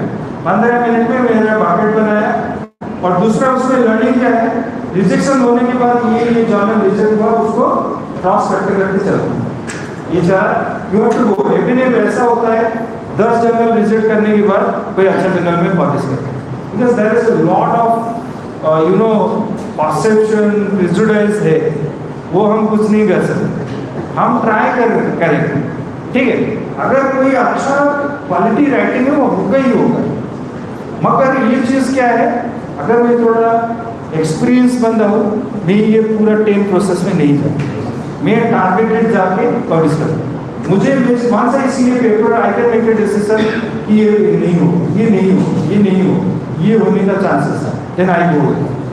समझ में आ रहा है? तो उसमें आपको डिसाइड करना हो, आपका रिजेक्शन के बाद यू गेट एक्सपीरियंस। ठीक है, चलो इसको ये करो, बड़ा करो, लेट फिनिश। ओके, अब मैंने आपको ये बता दिया। ठीक है, ये आपको बताया था, ये लास्ट में ये मैट्रिक्स है, आई ऑलरेडी टोल्ड। फिर दिस आई एम एस्केपिंग, मैं स्लाइड दे दूंगा। These are the different format है SNIP। SNIP में total citation received in current year due to last 3 year publication, by last 3 year number of last 3 publication. आप Scopus जाओगे, there is a index which is called as SNIP। Okay, I am just escaping इसका source normalize impact और paper. एक then this thing is coming up. कभी आपका fast paper आता है Scopus में, गूगल स्कॉलर में, ऑटोमेटिकली आपका एक ऑथर आईडी क्रिएट होगा, you don't require to create any author.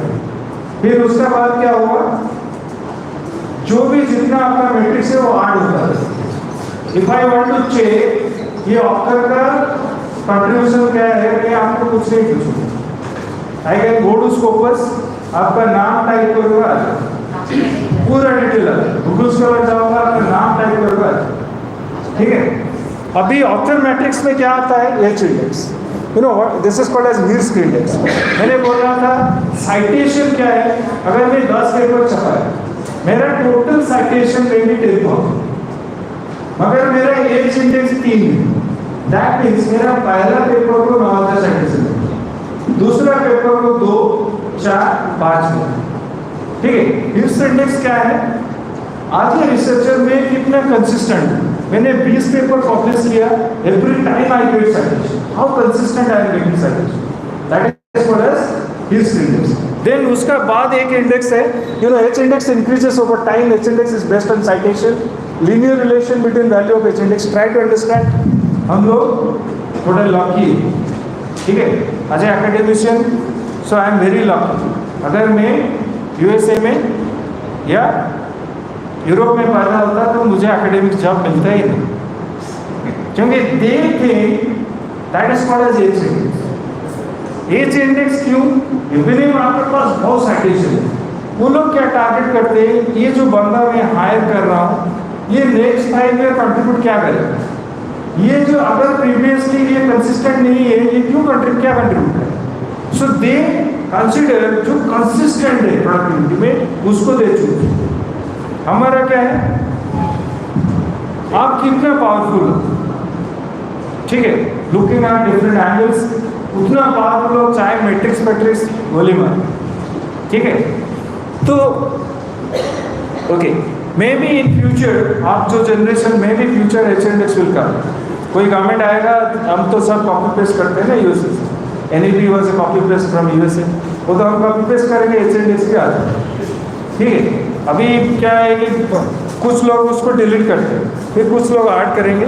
Okay, there is another index which is called as G index.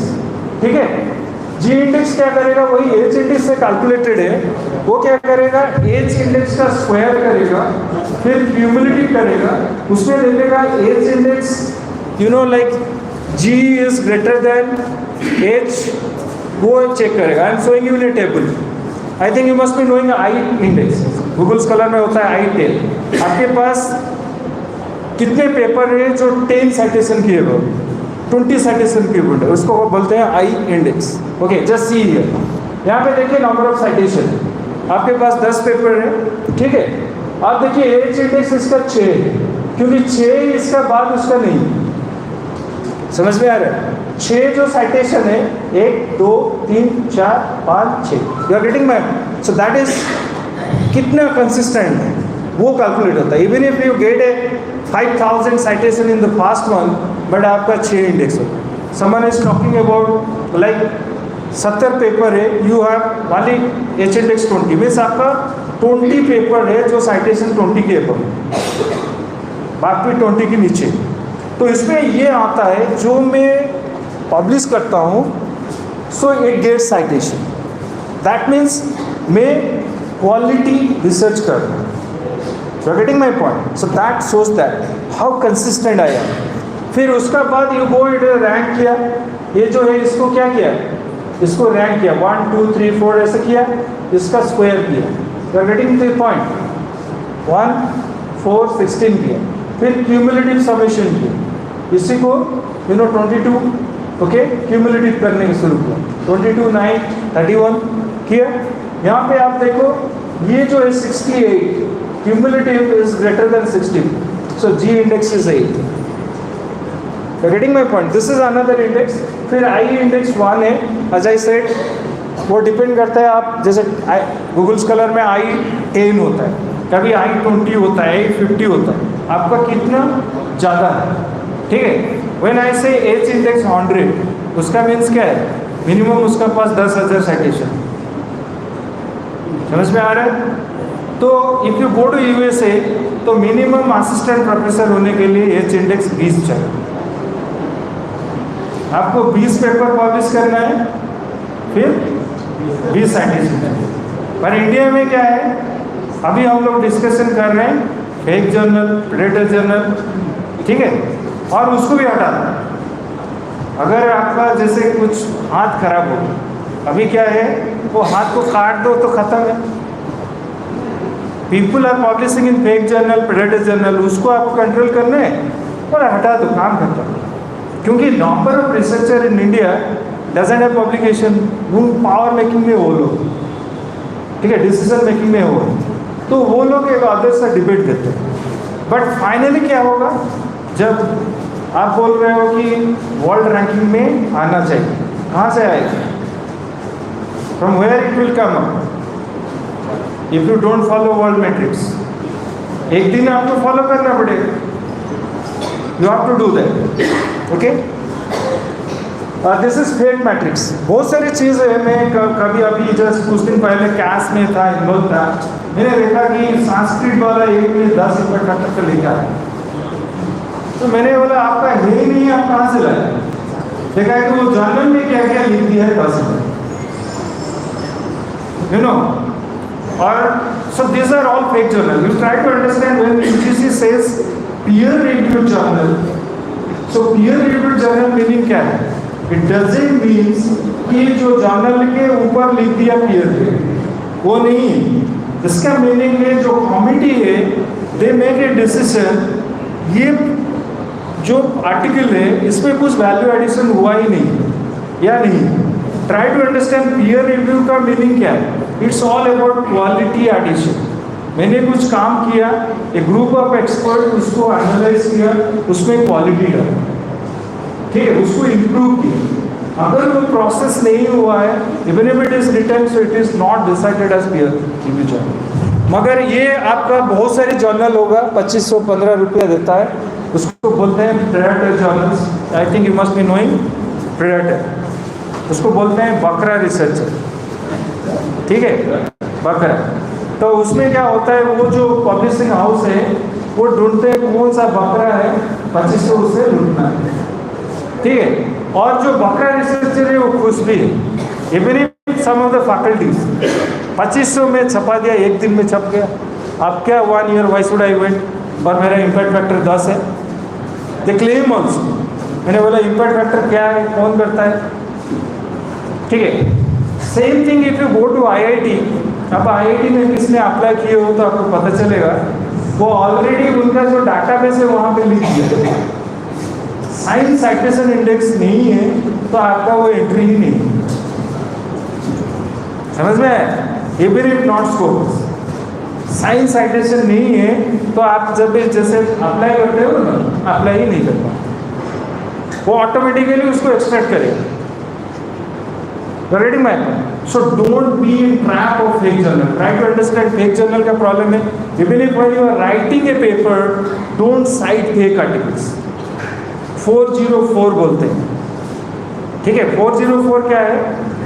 आपने कोई वेब ऑफ साइंस से, सॉरी वेब लिंक से कहीं से ले लिया, 2 साल वो चला, 3rd ईयर में बंद कर दिया, वो आर्टिकल कहीं गायब हुआ, कोई जब सर्च करेगा वो 404 है जाएगा। So don't cite anything which is not valid और उसका कोई global arena में, because it creates a lot of negative impression. मैं पेपर पढ़ता हूँ, देखता हूँ कोई फेक जर्नल को साइट किया, मीन्स ये फेक ही बन रहा है, नहीं तो वो क्यों साइट करेगा? समझ में आया? Okay, I have already discussed about this thing. These are 3 things: fabrication, falsification, plagiarism. Okay, I have already talked about that. Okay, falsification. Okay, let's go to the plagiarism. Okay, यहाँ पे एक आता है authorship definition. Try to understand. अरे एक article में कितना author हो सकते हैं? चांसेस है, आप बताइए. How many maximum author you can put? More than 1000 authors paper में. कोई बहुत बड़ा सा कोलैबोरेट, बहुत बड़ा आर्टिकल है, ठीक है, 1000 लोग कोलैबोरेट किए थे, उसमें वो पेपर आया, तो उसका जितना उसका ऑथर का पेज है उससे कम उसका फाइंडिंग है, ठीक है. तो it can possible in anywhere when you justify, आप कंट्रीब्यूट कर रहे हैं, आप कुछ नहीं, देखिए साइंस कुछ नहीं, इसमें आप कर सकते हो, that is possible only when you justify हमने नया कुछ किया है और इनका कंट्रीब्यूशन चाहिए. ये साइंस सोशल साइंस भी नहीं है. Social science and literature, have authors. No, you can have. You can have. What I am trying to say, just what I am trying to say, you see, in social science, जब आप अपना काम जो है transdisciplinary, try to understand, मैं geography का हूँ, ठीक है, अगर मैं ज्योग्राफी में रिसर्च करता तो मेरा साइटेशन कभी भी इतना ज़्यादा नहीं, आई कैन टारगेट 10 इम्पैक्ट फैक्टर कभी नहीं कर सकता. ज्योग्राफी से मैक्सिमम 4 इम्पैक्ट फैक्टर है. What I have to do, I have to make my research transdisciplinary. Okay, multidisciplinary. तब कोई पढ़ेगा मेरा. Okay, people from civil engineering, because research has to be transdisciplinary, multidisciplinary. मैं ये नहीं बोल सकता हूँ मेरा एरिया ये है, मैं इससे बाहर नहीं जा सकता. You have to go. If you are thinking in terms of exploring certain things, you have to be transdisciplinary. You have to be collaborative. जब तक आप कोलैबोरेटिव नहीं होंगे, जैसे आज ये फैकल्टी ज़्यादा पब्लिश नहीं कर सकते. तो गेटिंग माय पॉइंट, मेरा काम क्या है, वही वर्क 24/7. कैसे पॉसिबल है? जो मेरा यूरोप में, ब्राज़ील में काउंटर पार्ट है, मैं जब सोता हूँ वो काम करता हूँ, मैं सोता हूँ वो काम करते हैं, वो सोते हैं मैं काम करता हूँ. हमारा कम्युनिकेशन वैसा है, ठीक है, दैट इज पॉसिबल. और दूसरा चीज़ है, ट्राई टू अंडरस्टैंड ट्रांस जो कोलैबोरेटर है, like if I am doing individually without collaboration, maximum to maximum 3-4 story में अच्छा सा बना, ठीक है. उसका बाद जो है, if I do collaborative work, तो क्या है कि मेरा स्पेशलाइजेशन एक पार्ट है, ठीक है. बहुत सारी मेरा पास टेक्नोलॉजी नहीं है, बहुत सारी प्रोग्रामिंग मुझे पता नहीं, then I just write a mail, भाई तुम्हारे पास ये कर दो, they will do it send. समझ में आया? They will contribute. और रिसर्च में ऐसे ही होता है. You try to understand. और बाकी as a faculty, people used to complain कि मैं बहुत सारे एडमिनिस्ट्रेशन करता हूँ तो मेरा पब्लिकेशन होता है. It's not like that. देखो पब्लिकेशन कौन करता है? आपका PhD स्टूडेंट करे. You to train it करो. ठीक है? मेरा जो स्टूडेंट है वो हर ईयर में 15 से 16 पेपर देता है and he is very advanced, मेरे से आगे, क्योंकि उसको टाइम मिलता है. जस्ट गाइड उसका प्रॉपर 6 मंथ ट्रेनिंग चाहिए, उसका बाद उसको छोड़ दीजिए, वो एक्सप्लोर करे, एवरीथिंग इज देयर, और वो अपना पैशन उनका उतना है, ही come up with new thing every time, and that too be जो हाई एंड काम है, मशीन लर्निंग में जो बहुत सारे काम इंडिया में भी होता नहीं है, ही लोग, ठीक है। फिर हम लोग, मुझे वो प्रॉब्लम लेकर आएगा, देन आई मैं बोला वर्ल्ड में कौन इसमें काम करता है, ठीक है, क्रॉस बिल्डअप हो गया, फिर उसमें हम लोग मीटिंग कराते हैं virtually, so lot of things आते हैं, 5 साल का वर्चुअली होगा, फिर मैं सीखूंगा, वो सीखूंगा, चलता है, ठीक है। If I don't train my PhD student, तो मैं PhD स्टूडेंट को बोल रहा हूँ 5 इम्पैक्ट फैक्टर की एबव 5 पेपर नहीं होगा, वो क्या नुकसान है। तो उसका बाद मैं 2-3 स्टूडेंट को ट्रेन किया, फिर जो जूनियर आएगा उसको वो ट्रेन किया, okay, as a teacher I have to do that, नहीं करूँगा, नहीं करूँगा। Then there is 2 thing, one is called as ghost author, gift author, I think you must be knowing. बहुत सारे ऑथर होते हैं, काम नहीं किया, कहीं से आया, ठीक है, और बहुत सारे ऑथर हैं, मेरा बॉस है, DC है, तो उसको ऑथरशिप दे दो, that's called as gifted, okay, you should not do this, is against ethics. Okay, plagiarism जो है कितने टाइप का है, सो प्लैगरिज्म इज वर्ड्स जो हमने डिस्कस किया अभी तक, जो सुबह में डिस्कस हुआ था, that is word, okay. Try to understand plagiarism जो है, सिमिलरिटी क्या है, प्लैगरिज्म क्या है। When we do copy paste, okay, without double quotation side, that is plagiarism. When I put a double quotation, that means the reader will understand it is Control C, Control V, 100% copy and paste. Then you give a citation. Okay? So if you are not giving double quote, the other thing you have to do in the word, you have to paraphrase. Do you know what is paraphrasing? क्या है paraphrase?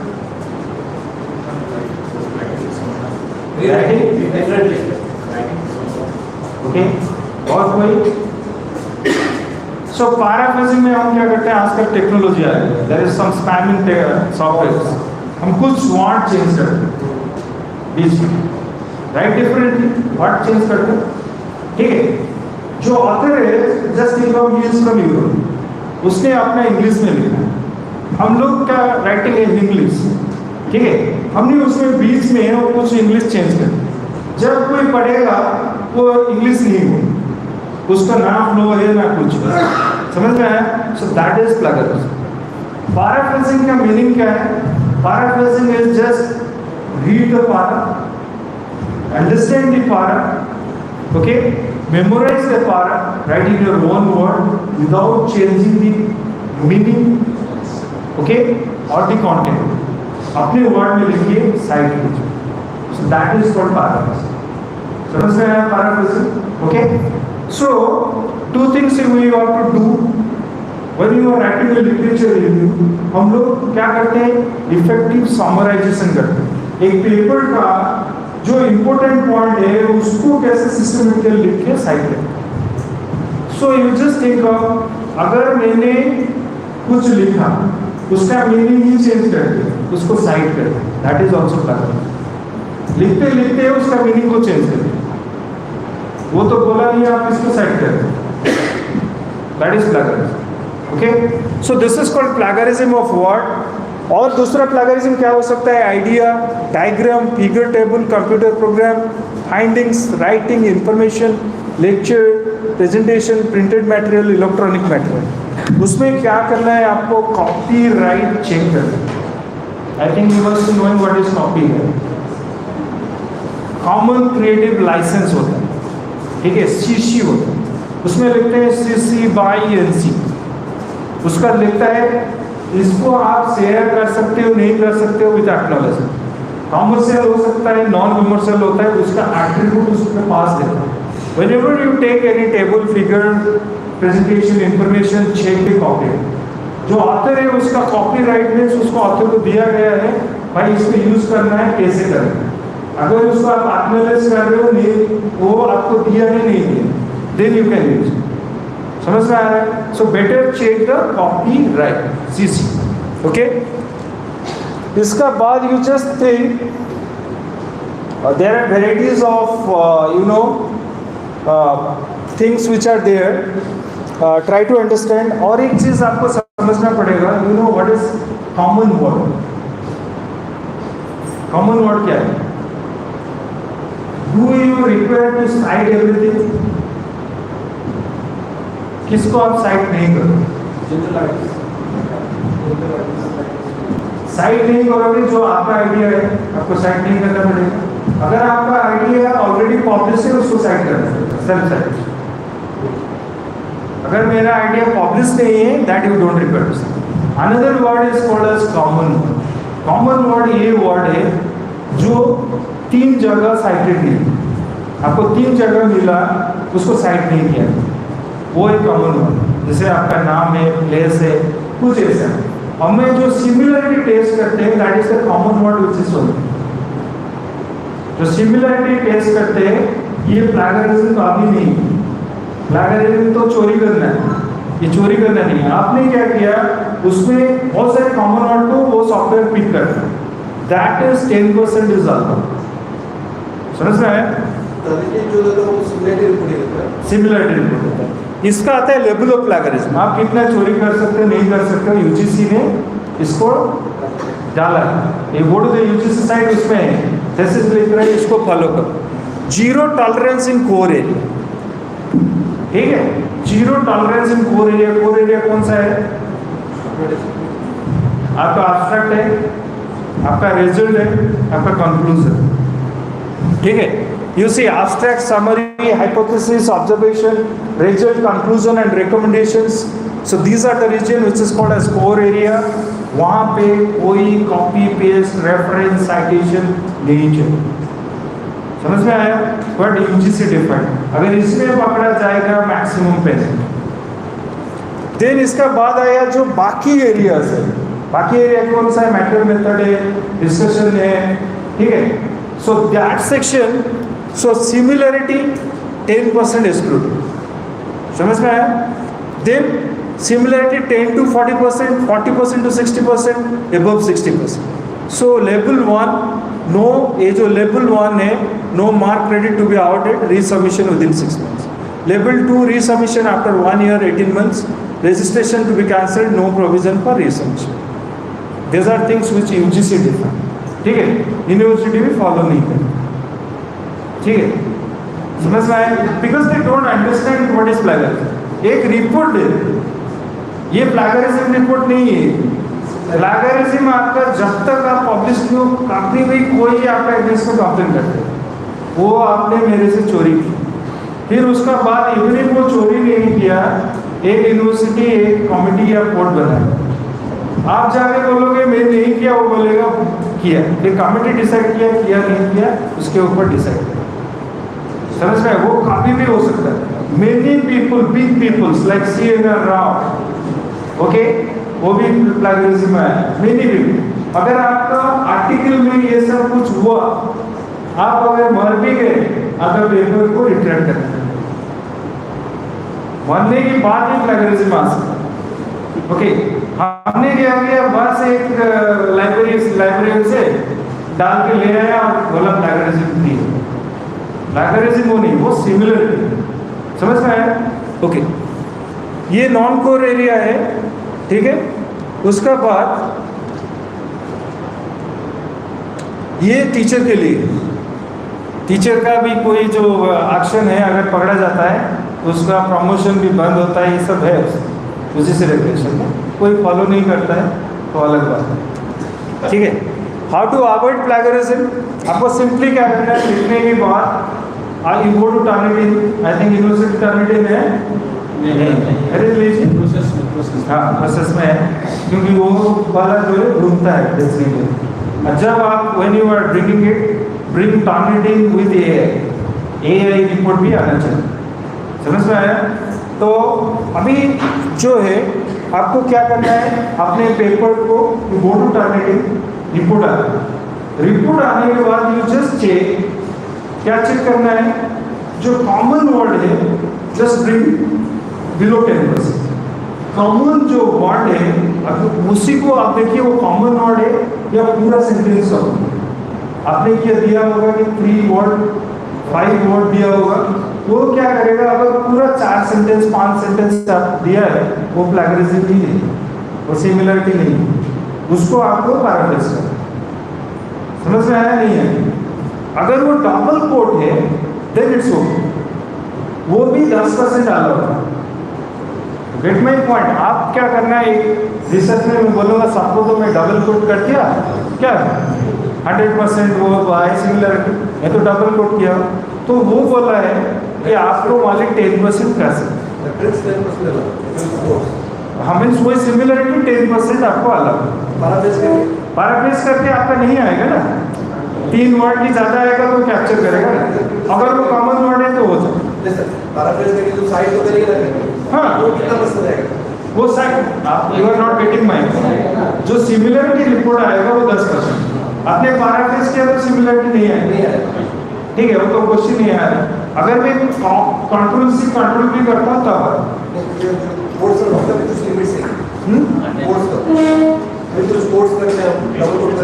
हाँ नहीं, उसका limits में वही बोला 10% के अंदर आना चाहिए, उससे आप ज्यादा नहीं कर, वो ज्यादा आएगा तो सिमिलरिटी में आ जाएगा ना,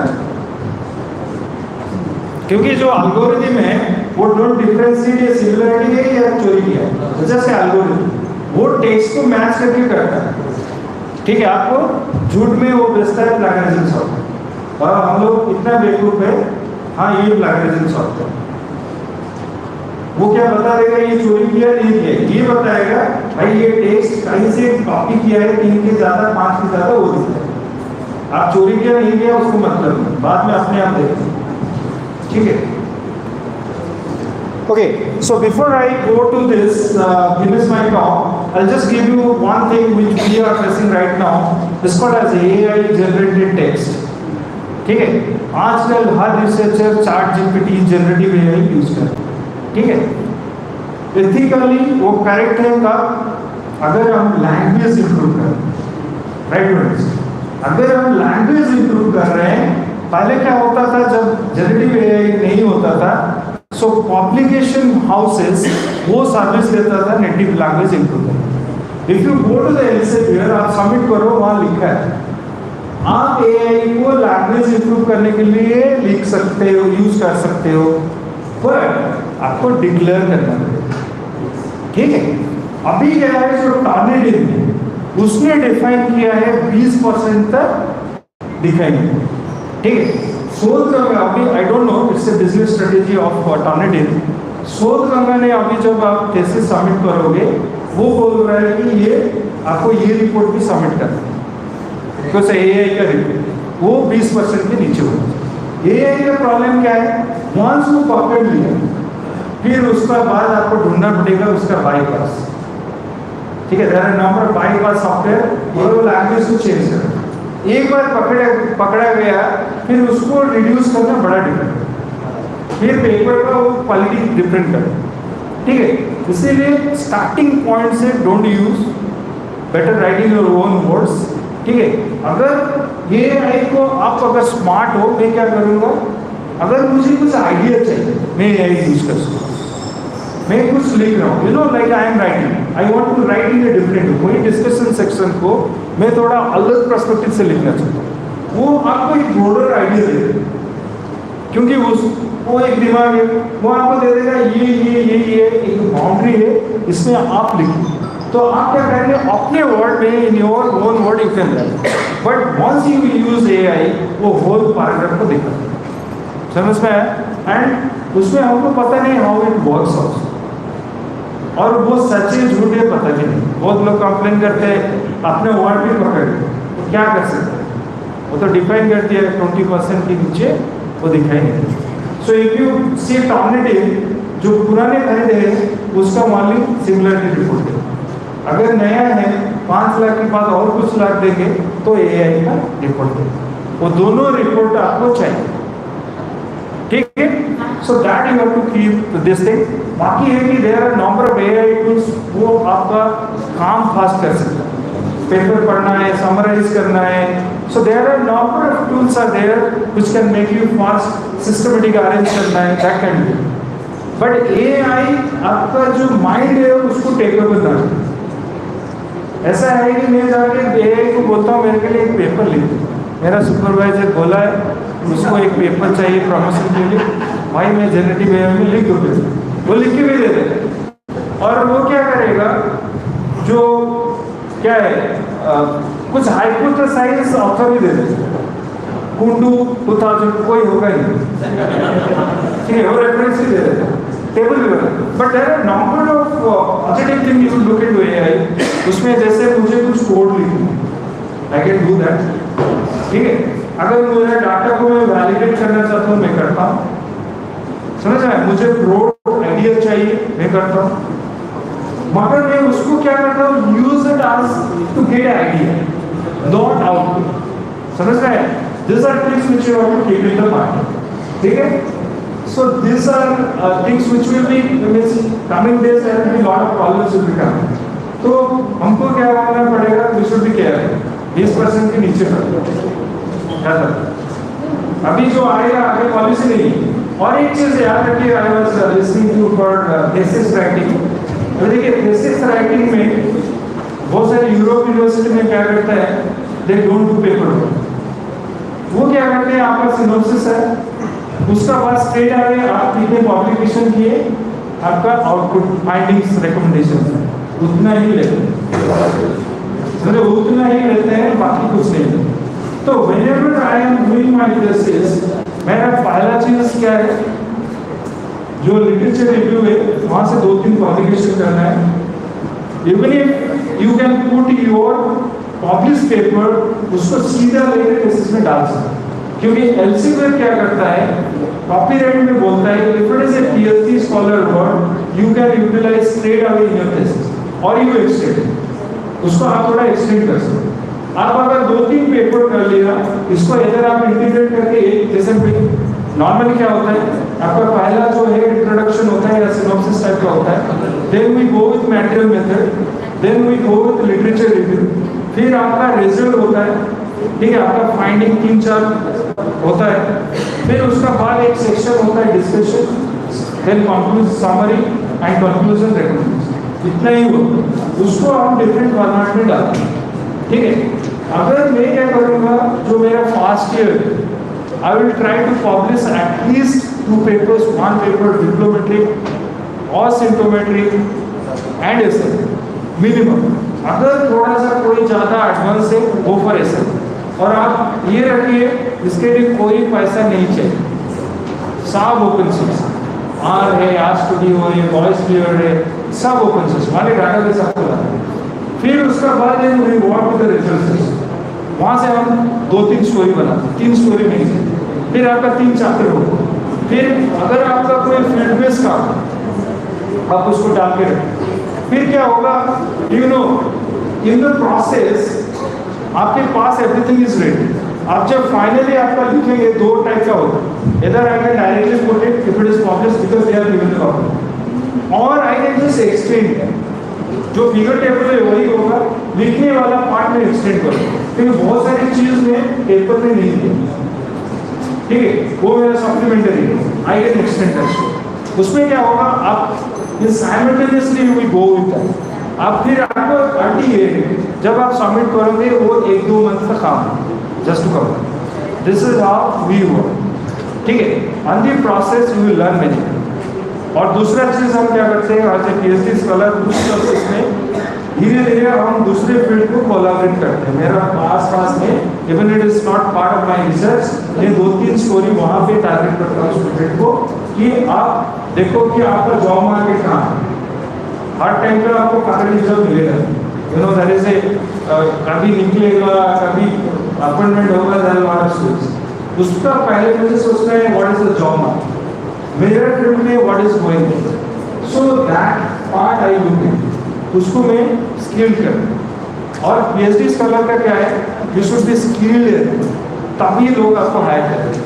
आप बोलोगे पीएचडी करके मैं जाके कांस्टेबल हो रहा हूँ, यू आर नॉट स्किल्ड। अगर आप स्किल्ड होते क्यों करें, समझ में आ रहा है? आप देखिए, you have to be skilled in terms of technology, in terms of programming, in terms of understanding the things. वो आप अगर कर सकते हो and already you created impact. Even if there is a chance from science, आप क्या कर सकते हो, प्रोडक्ट कर सकते हो. ये याद रखिए, यूनिवर्सिटी मायने नहीं रखता. आज के डेट में नो ब्रांड, आप कितना स्किल्ड हो, कितना दम है, वो मैटर करेगा. अगर मैं हायर करूंगा, मैं देखूंगा ये मुझे कितना फायदा दे सकता है. मुझे मतलब नहीं है आईटी से आके सो रहा है, कोई मतलब नहीं. ठीक है, इसको 4 करोड़ देना है, इसको 4 लाख देना है, ठीक है, वो उससे ज़्यादा practice. So that's many number of companies looking at that. But most of our PhD जो निकलता है वो परमानेंट हेड टैबलेट्स के साथ जाता है. They don't go with this skill things, क्योंकि वो टाइम ही नहीं रहता. That's the biggest problem. But if you are having a passion, do it properly. I think at the end, the day you start enjoying your research work, you know you are in right track. और उसका बाद बहुत सारी चीज़ explore करनी. As a researcher आपके पास बहुत अपॉर्चुनिटी है वर्ल्ड में घूमने की. If you are really expert in it, बहुत सारी इन्विटेशन. अगर सही में आप काम कर रहे हो, यू डोंट रिक्वायर कि मुझे कोई बुलाए, लोग बुलाएंगे आप, because you are expert in that. And बहुत सारी opportunities to explore. I think I finish my time. Okay bye. Okay, thank you very much.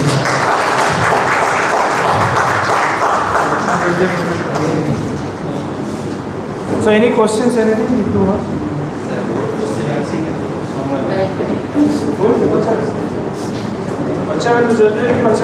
Sir, I have one question. Yeah, please go ahead. Sir, we know that we cannot take the entire paper published by us to the thesis itself. No, you can take. But now you told that we can take the entire paper. Yeah, you can take because वो आपका काम है. और जो publisher है, they have given वो copyright का issue है. If you when you sign copyright, once it is go to proofreading, आपको copyright form है. वहाँ पे वो लिखा है clearly elsewhere कि ये आप thesis के लिए यूज कर सकते हो. समझ में आ रहा है? तो that you can do. और उसमें जैसे आपने जो प्लैगरिज्म का या जो सिमिलरिटी आता है, आप उसमें एक एक्सक्लूजन आप उसको डाल के ये मेरा काम है वो एक्सक्लूड कर दो. Set you not.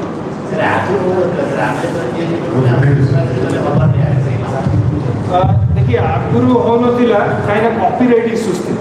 एबे एलसीबी तो ओपन कर. যদি ওড়িয়া লিটারেচার করা হচ্ছে ওড়িয়া লিটারেচার তো কিছু নাই. ওড়িয়া লিটারেচার তো ইংলিশে যেহেতু ইউজ করছি ডেফিনেটলি তো নিজে তাকে ট্রান্সলেট କରିବାକୁ ପଡ଼ିବ. ଆଉ ଯୋଉ କୋର୍ସଟା ଅଛି ତାକୁ ଓଡିଆ ଲିଟରେଚର ମତଲବ ଆସିବ ସିମିଲାରିଟି ଗୋଟେ ସିମିଲାରିଟି ଓଡିଆରୁ ଯେହେତୁ ଇଂଲିଶ ନିଜେ ଟ୍ରାନ୍ସଲେଟ କରିବି ତ ସିମିଲାରିଟି ଆସିବ. ନାଇଁ ଦେଖନ୍ତୁ ଓଡ଼ିଆରେ ସିମିଲାରିଟି ରିପୋର୍ଟ ଆସିବ. ସାର୍ ଓଡିଆରେ ଯୋଉ ଟେକ୍ସଟ ଅଛି ତାକୁ ଯଦି ଇଂଲିଶ ରେ ହଁ ତାକୁ ଟ୍ରାନ୍ସଲେଟ କରିବି. ହଁ ହଁ तो सेटा जब ମୁଁ କୋଡ୍ କରୁଛି ତାହେଲେ ଆସିବ ସିମିଲାରିଟି ରିପୋର୍ଟ ଦେଖିବ. ହଁ ନିଶ୍ଚିତ. ଆପଣ କିନ୍ତୁ ନିଜ ୱାର୍ଡରେ ପାରାଫ୍ରେଜ୍ କଲେ କାହିଁ ଆସିବ, କୋଟ୍ କରିବେ ଆସିବ. 10% ୟୁଜ୍ କରିପାରିବେ. ଲାଙ୍ଗୁଏଜରେ ଯେଉଁ ରିପୋର୍ଟ ତିଆରି ହୁଏ ଏଇଟା ଗୋଟେ ଗ୍ରୁପ୍ ଅଫ୍ ଏକ୍ସପର୍ଟ କରେ, ସଫ୍ଟୱେର୍ କରେ. ଆପଣଙ୍କର ଯେଉଁ ରିପୋର୍ଟ ଯେଉଁ ଆସେ ସିମିଲାରିଟି ରିପୋର୍ଟ ବା ଯେଉଁ ଆସେ ସେଇଠି ଆପଣ 3 ଜଣ ଲୋକ ଆସି ଆପଣଙ୍କୁ ଦେବେ ଯେ ଆପଣ ସୁପରଭାଇଜର ଦେବ ଏଇଟା ଠିକ୍ ଅଛି. କାହିଁକିନା ତା'ର କିଛି ଆଲଗୋରିଦିମ୍ ନାହିଁ, जो डाटाबेस नहीं. वो इंग्लिश लिटरेचर କରୁଛି ବଟ୍ ରେଫରେନ୍ସ ଦେଇଛି ଓଡ଼ିଆ. ହଁ କିନ୍ତୁ ଓଡ଼ିଆର କୋଉଠୁ ଆସିବ? ଇଂଲିଶ ରେ ଟ୍ରାନ୍ସଲେଟ ନିଜେ କରିବ ନା, ତ ସିମିଲାରିଟି ରିପୋର୍ଟ ସେଟା ଆସିବ ନା. ସେଇଟା ନଥିବ ମୋଟ ନା, ଏଟା ନଥିବ ଆସିବ. ଆଉ ସେକେଣ୍ଡ ଜିନିଷ ସେଥିରେ ଯେହେତୁ ଆପଣ ଟ୍ରାନ୍ସଲେସନ୍ କରୁଛନ୍ତି ସେଇଟା ପ୍ଲାଗରିଜିମ୍ ନୁହଁ, ବିକଜ ଆପଣ ତ ଟ୍ରାନ୍ସଲେସନ୍ କରୁଛନ୍ତି ନା. ହଁ ଏ ଜିନିଷ ହେବ ଯଦି ଅଲରେଡ଼ି କିଏ କରିସାରିଛି ନା. ମୋ କହିବା ଶୁଣ, ଓଡ଼ିଆ ଲିଟରେଚର ଆପଣ ତାକୁ ଇଂଲିଶରେ ଲେଖିଲେ ମନେକର ସେମିତିଆ କାମ ଆଉ କିଏ କରିସାରିଛି ସେଇଠି ଆସେ, ସେଇଟା ପ୍ଲାଗରିଜିମ୍. ସେଇଟା ଯଦି କରିଛି ଆସିଲା ସେଇଟା ସିମିଲାର, ବୁଝିପାରିଲ? ଯଦି ସେ କରିନି ଓଡ଼ିଆ ତ କେବେ ଆସିବ. ଇଂଲିଶରେ ଯଦି କିଏ କରିସାରିଛି ଆପଣ ପୁଣି ଥରେ କରୁଛନ୍ତି ତାହେଲେ ଆସିବ.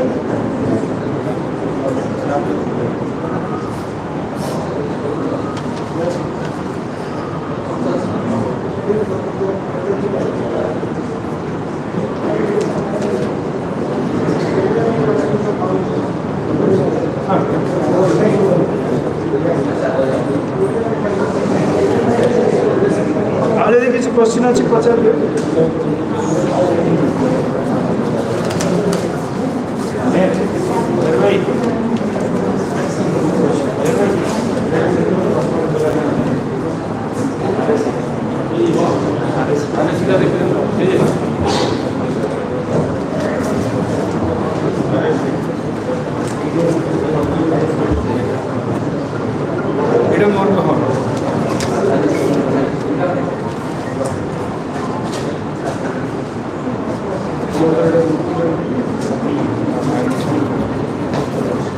Any more questions? Anything? और की प्रेजेंट करियर है फटाफट कर हो वाले सीएम संग टीम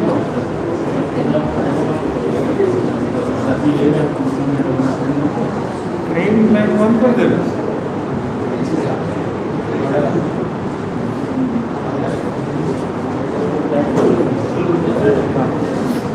हाँ जल्दी करो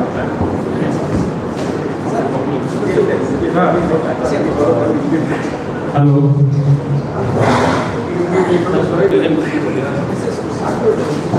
So there is a presentation from one of our research scholars, Govinda Pradhan, PhD scholar from Department of Economics.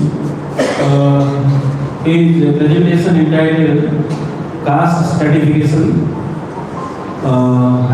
Land Inequality, and analysis in the post-reform rural India.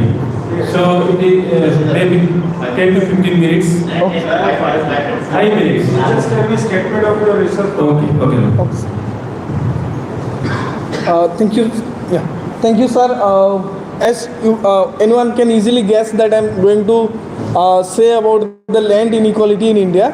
So basically, the question of the idea or the land not only signifies the economic capability of a person, it also signifies the social status quo someone enjoy. And if we want to analyze land question in India, and if you are not looking to the caste question, then it is slightly incomplete. So I tried to look land questions from the caste perspective, and if we go, then the origin of caste can be dated back. Sir?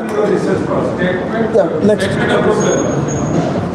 My research questions are that what are the recent trends and pattern of within and between land inequality across caste in rural India? Is there any overlap of land ownership across caste group in post-reform rural India? And what is the quantum of landlessness across caste group in post-reform rural India? Yeah, this is my methodology, and for our analysis we have used quantitative explanatory research approach. The data sources are 59, 17 and the 77 round NSSO data, and we are only taking the land outside the homestead land. So we are not including homestead land.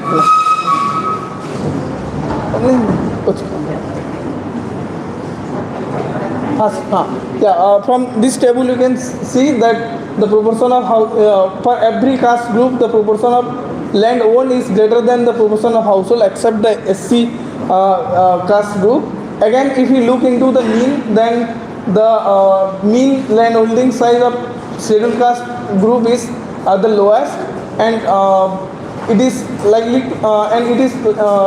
and the mean land holding of others caste group is likely to be 3 times more than the SC group. And going to one step further, if you look to the median land holding of the SC group, then it is 0. So more than 50% of the scheduled caste household are landless. Next.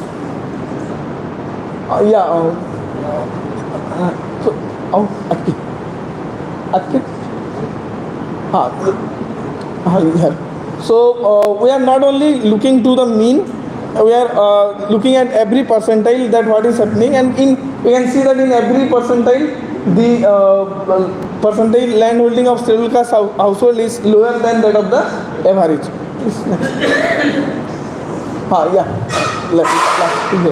And here are some pictures of the inequality, that how much land is owned by top 1%, bottom 50%, and the bottom 25%.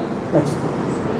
So we have just used the Yatki decomposition technique, and the beauty of this decomposition technique is that the measures like Gini coefficient, they are useful to decompose inequality into within group and the between group inequality only if there is no any overlapping, and if there is any overlapping, then the standard Gini decomposition metric will not methods will not work. So we have used the Yadgir decomposition technique. Next. Yeah. Here you can say that the maximum of the world land inequality is going for the within group inequality, and it is consistent over the years. This is the state-wise picture of land inequality. We can say Punjab, Kerala, Andhra Pradesh and Bihar are the state with high level of land inequality, and this Punjab and it is steadily increasing in case of Punjab. Next. And here is the decomposition of, like, we have decomposed total inequality into between group inequality and within group inequality. Again, the within group inequality is decomposed. Previous so then here we can see that the between group inequality, that is the within group inequality, that is IR, can be decomposed in the share of land owned by any caste group, inequality within that group, and the amount, the quantum of overlapping. Next.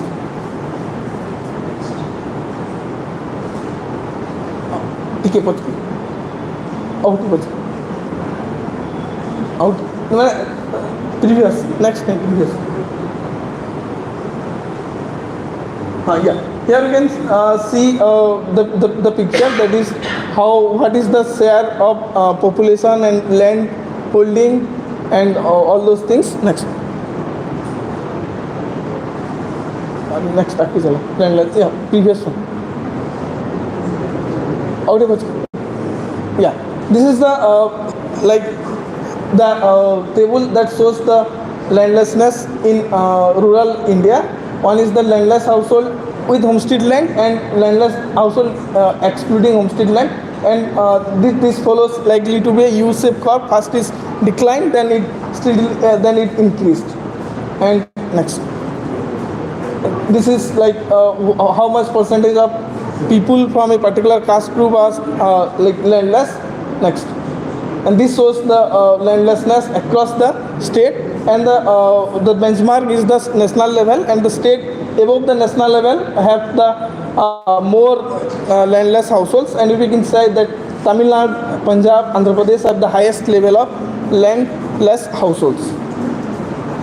Next. From the conclusion, we can say that there is land inequality in India, and it is high, and most of the land inequality is because of the within group inequality, and these have many implications for a country like India.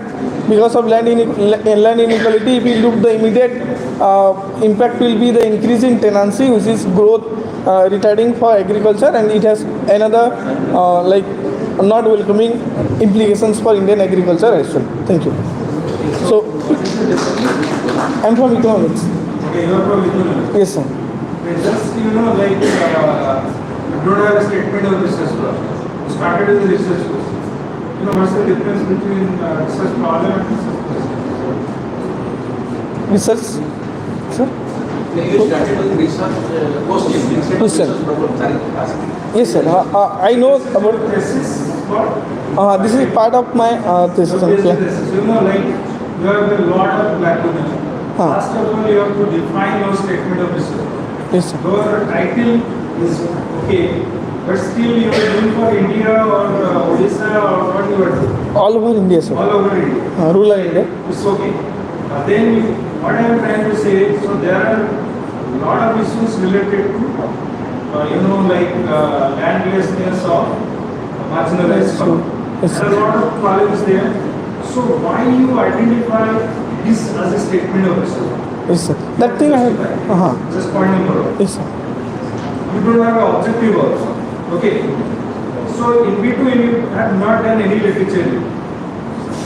You are getting my point. What I am trying to say, your statement of research problem, till you fix your action plan, you have to do literature. Get your research here, then fine tune your action plan. whatever analysis you are done, you are just taking from author. Okay, because this is a secondary data. I think it's NSS. NSS. Yeah, secondary data. Okay, there is no validation from the ground or something, which you have to do if you are using a model or something like that. So what you have to do once you get your objective, then come up your researchers, and then come up with your hypothesis also. Like everybody knows they don't have a lab. This is a very general kind of thing. You are doing little in-depth analysis, what is the difference? But still it has no relation with the problem and what solution you are doing. Try to understand when you identify a problem, you give a solution, then you have to look whatever research is done till now in India. I think it's a secondary data, counter work has been done. I believe that. Because I know so many people do. Okay, from economics, engineering, CSRT, CST, they used to do. Because it's just a month or two to do the analysis of some economics point. Get my point? So fine tuning means you got the research gap, you get your objective, on basis of our objective, look into what are the new techniques which are available to do analysis. I think when you are talking about the number kind of thing, whatever statistics you have used, and you have directly taken from some kind of software, because it's not a polished graph. So that is why number of tables are there, number of graphs are there. It can be part of your thesis, but what I am trying to say, number of tables can be integrated. That is possible when you fine tune your objective, accordingly you develop whatever models you are trying to do. Other part, what I think there is, you can integrate with the geospatial data also. It can give visualization. Like you show some map, some data that India there is a thing, that can be converted into certain maps. Okay, this is a lot of it. What I am trying to say, like, are you doing any kind of model kind of works? These are indexed to your soil. Apart from these inequality index, opposite, apart from that, are you doing any model like what are the factors or the triggering factors which are making them landless till in the last 50 years? We have data about you see, you can fit into a model. You can see you can go from regression till machine learning, there is option. If you have enough data, you can cross-check. So what are the factors which are making them like that? Then you can give a solution from the factors. Then you can do a policy analysis. You know, there are a lot of policies related to that. Okay, there are a number of factors which are not allowing them to have that. Okay, there are a number of policies in there. So what is the problem? You look from the economic perspective, look from the models, then I think it will be policy. But try to understand, because you have a lot of literature, you have not done anything. You stately away, you have taken these well-known coefficient index, inequality index are there. Okay, apart from that, if you want to improve your methodology index, there is a chance to develop a new one. There is a chance. But for that, again you have to go to it. Because inequality, a lot of works have been done in jail. I think that you can do, but proper systematic literature if you see. Yes, sir. I have done a systematic literature review, but because of time constraint, I was not able to show it. I see your the presentation, you must have done in an isolated way from Google Scholar. I don't think you have used any sources. No, sir. I have used Scopus, then using Prisma. Again, I have choose 30 articles. Show that, because you could have shown that, because you directly go, you don't have. So because of time constraint only, I just jump.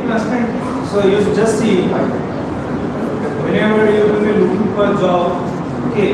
So every time they will say finish within 5 minutes. I have to prepare for that.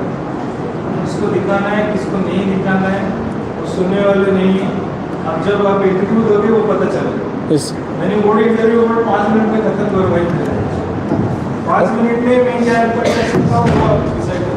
ये नहीं बोलोगे time friend नहीं है, ठीक है? Okay. Nice work, थोड़ा nice काम है. बट उसमें थोड़ा प्राइमरी डाटा भी यूज कीजिए. Yes. Thank you, Govind Pradhan. Case study लेके Yes. इसको रिलेट कीजिए उस प्राइमरी से. Thank you, sir, for your constructive suggestion. It will be definitely helpful for the scholar. Thank you, Guru. Thank you. So,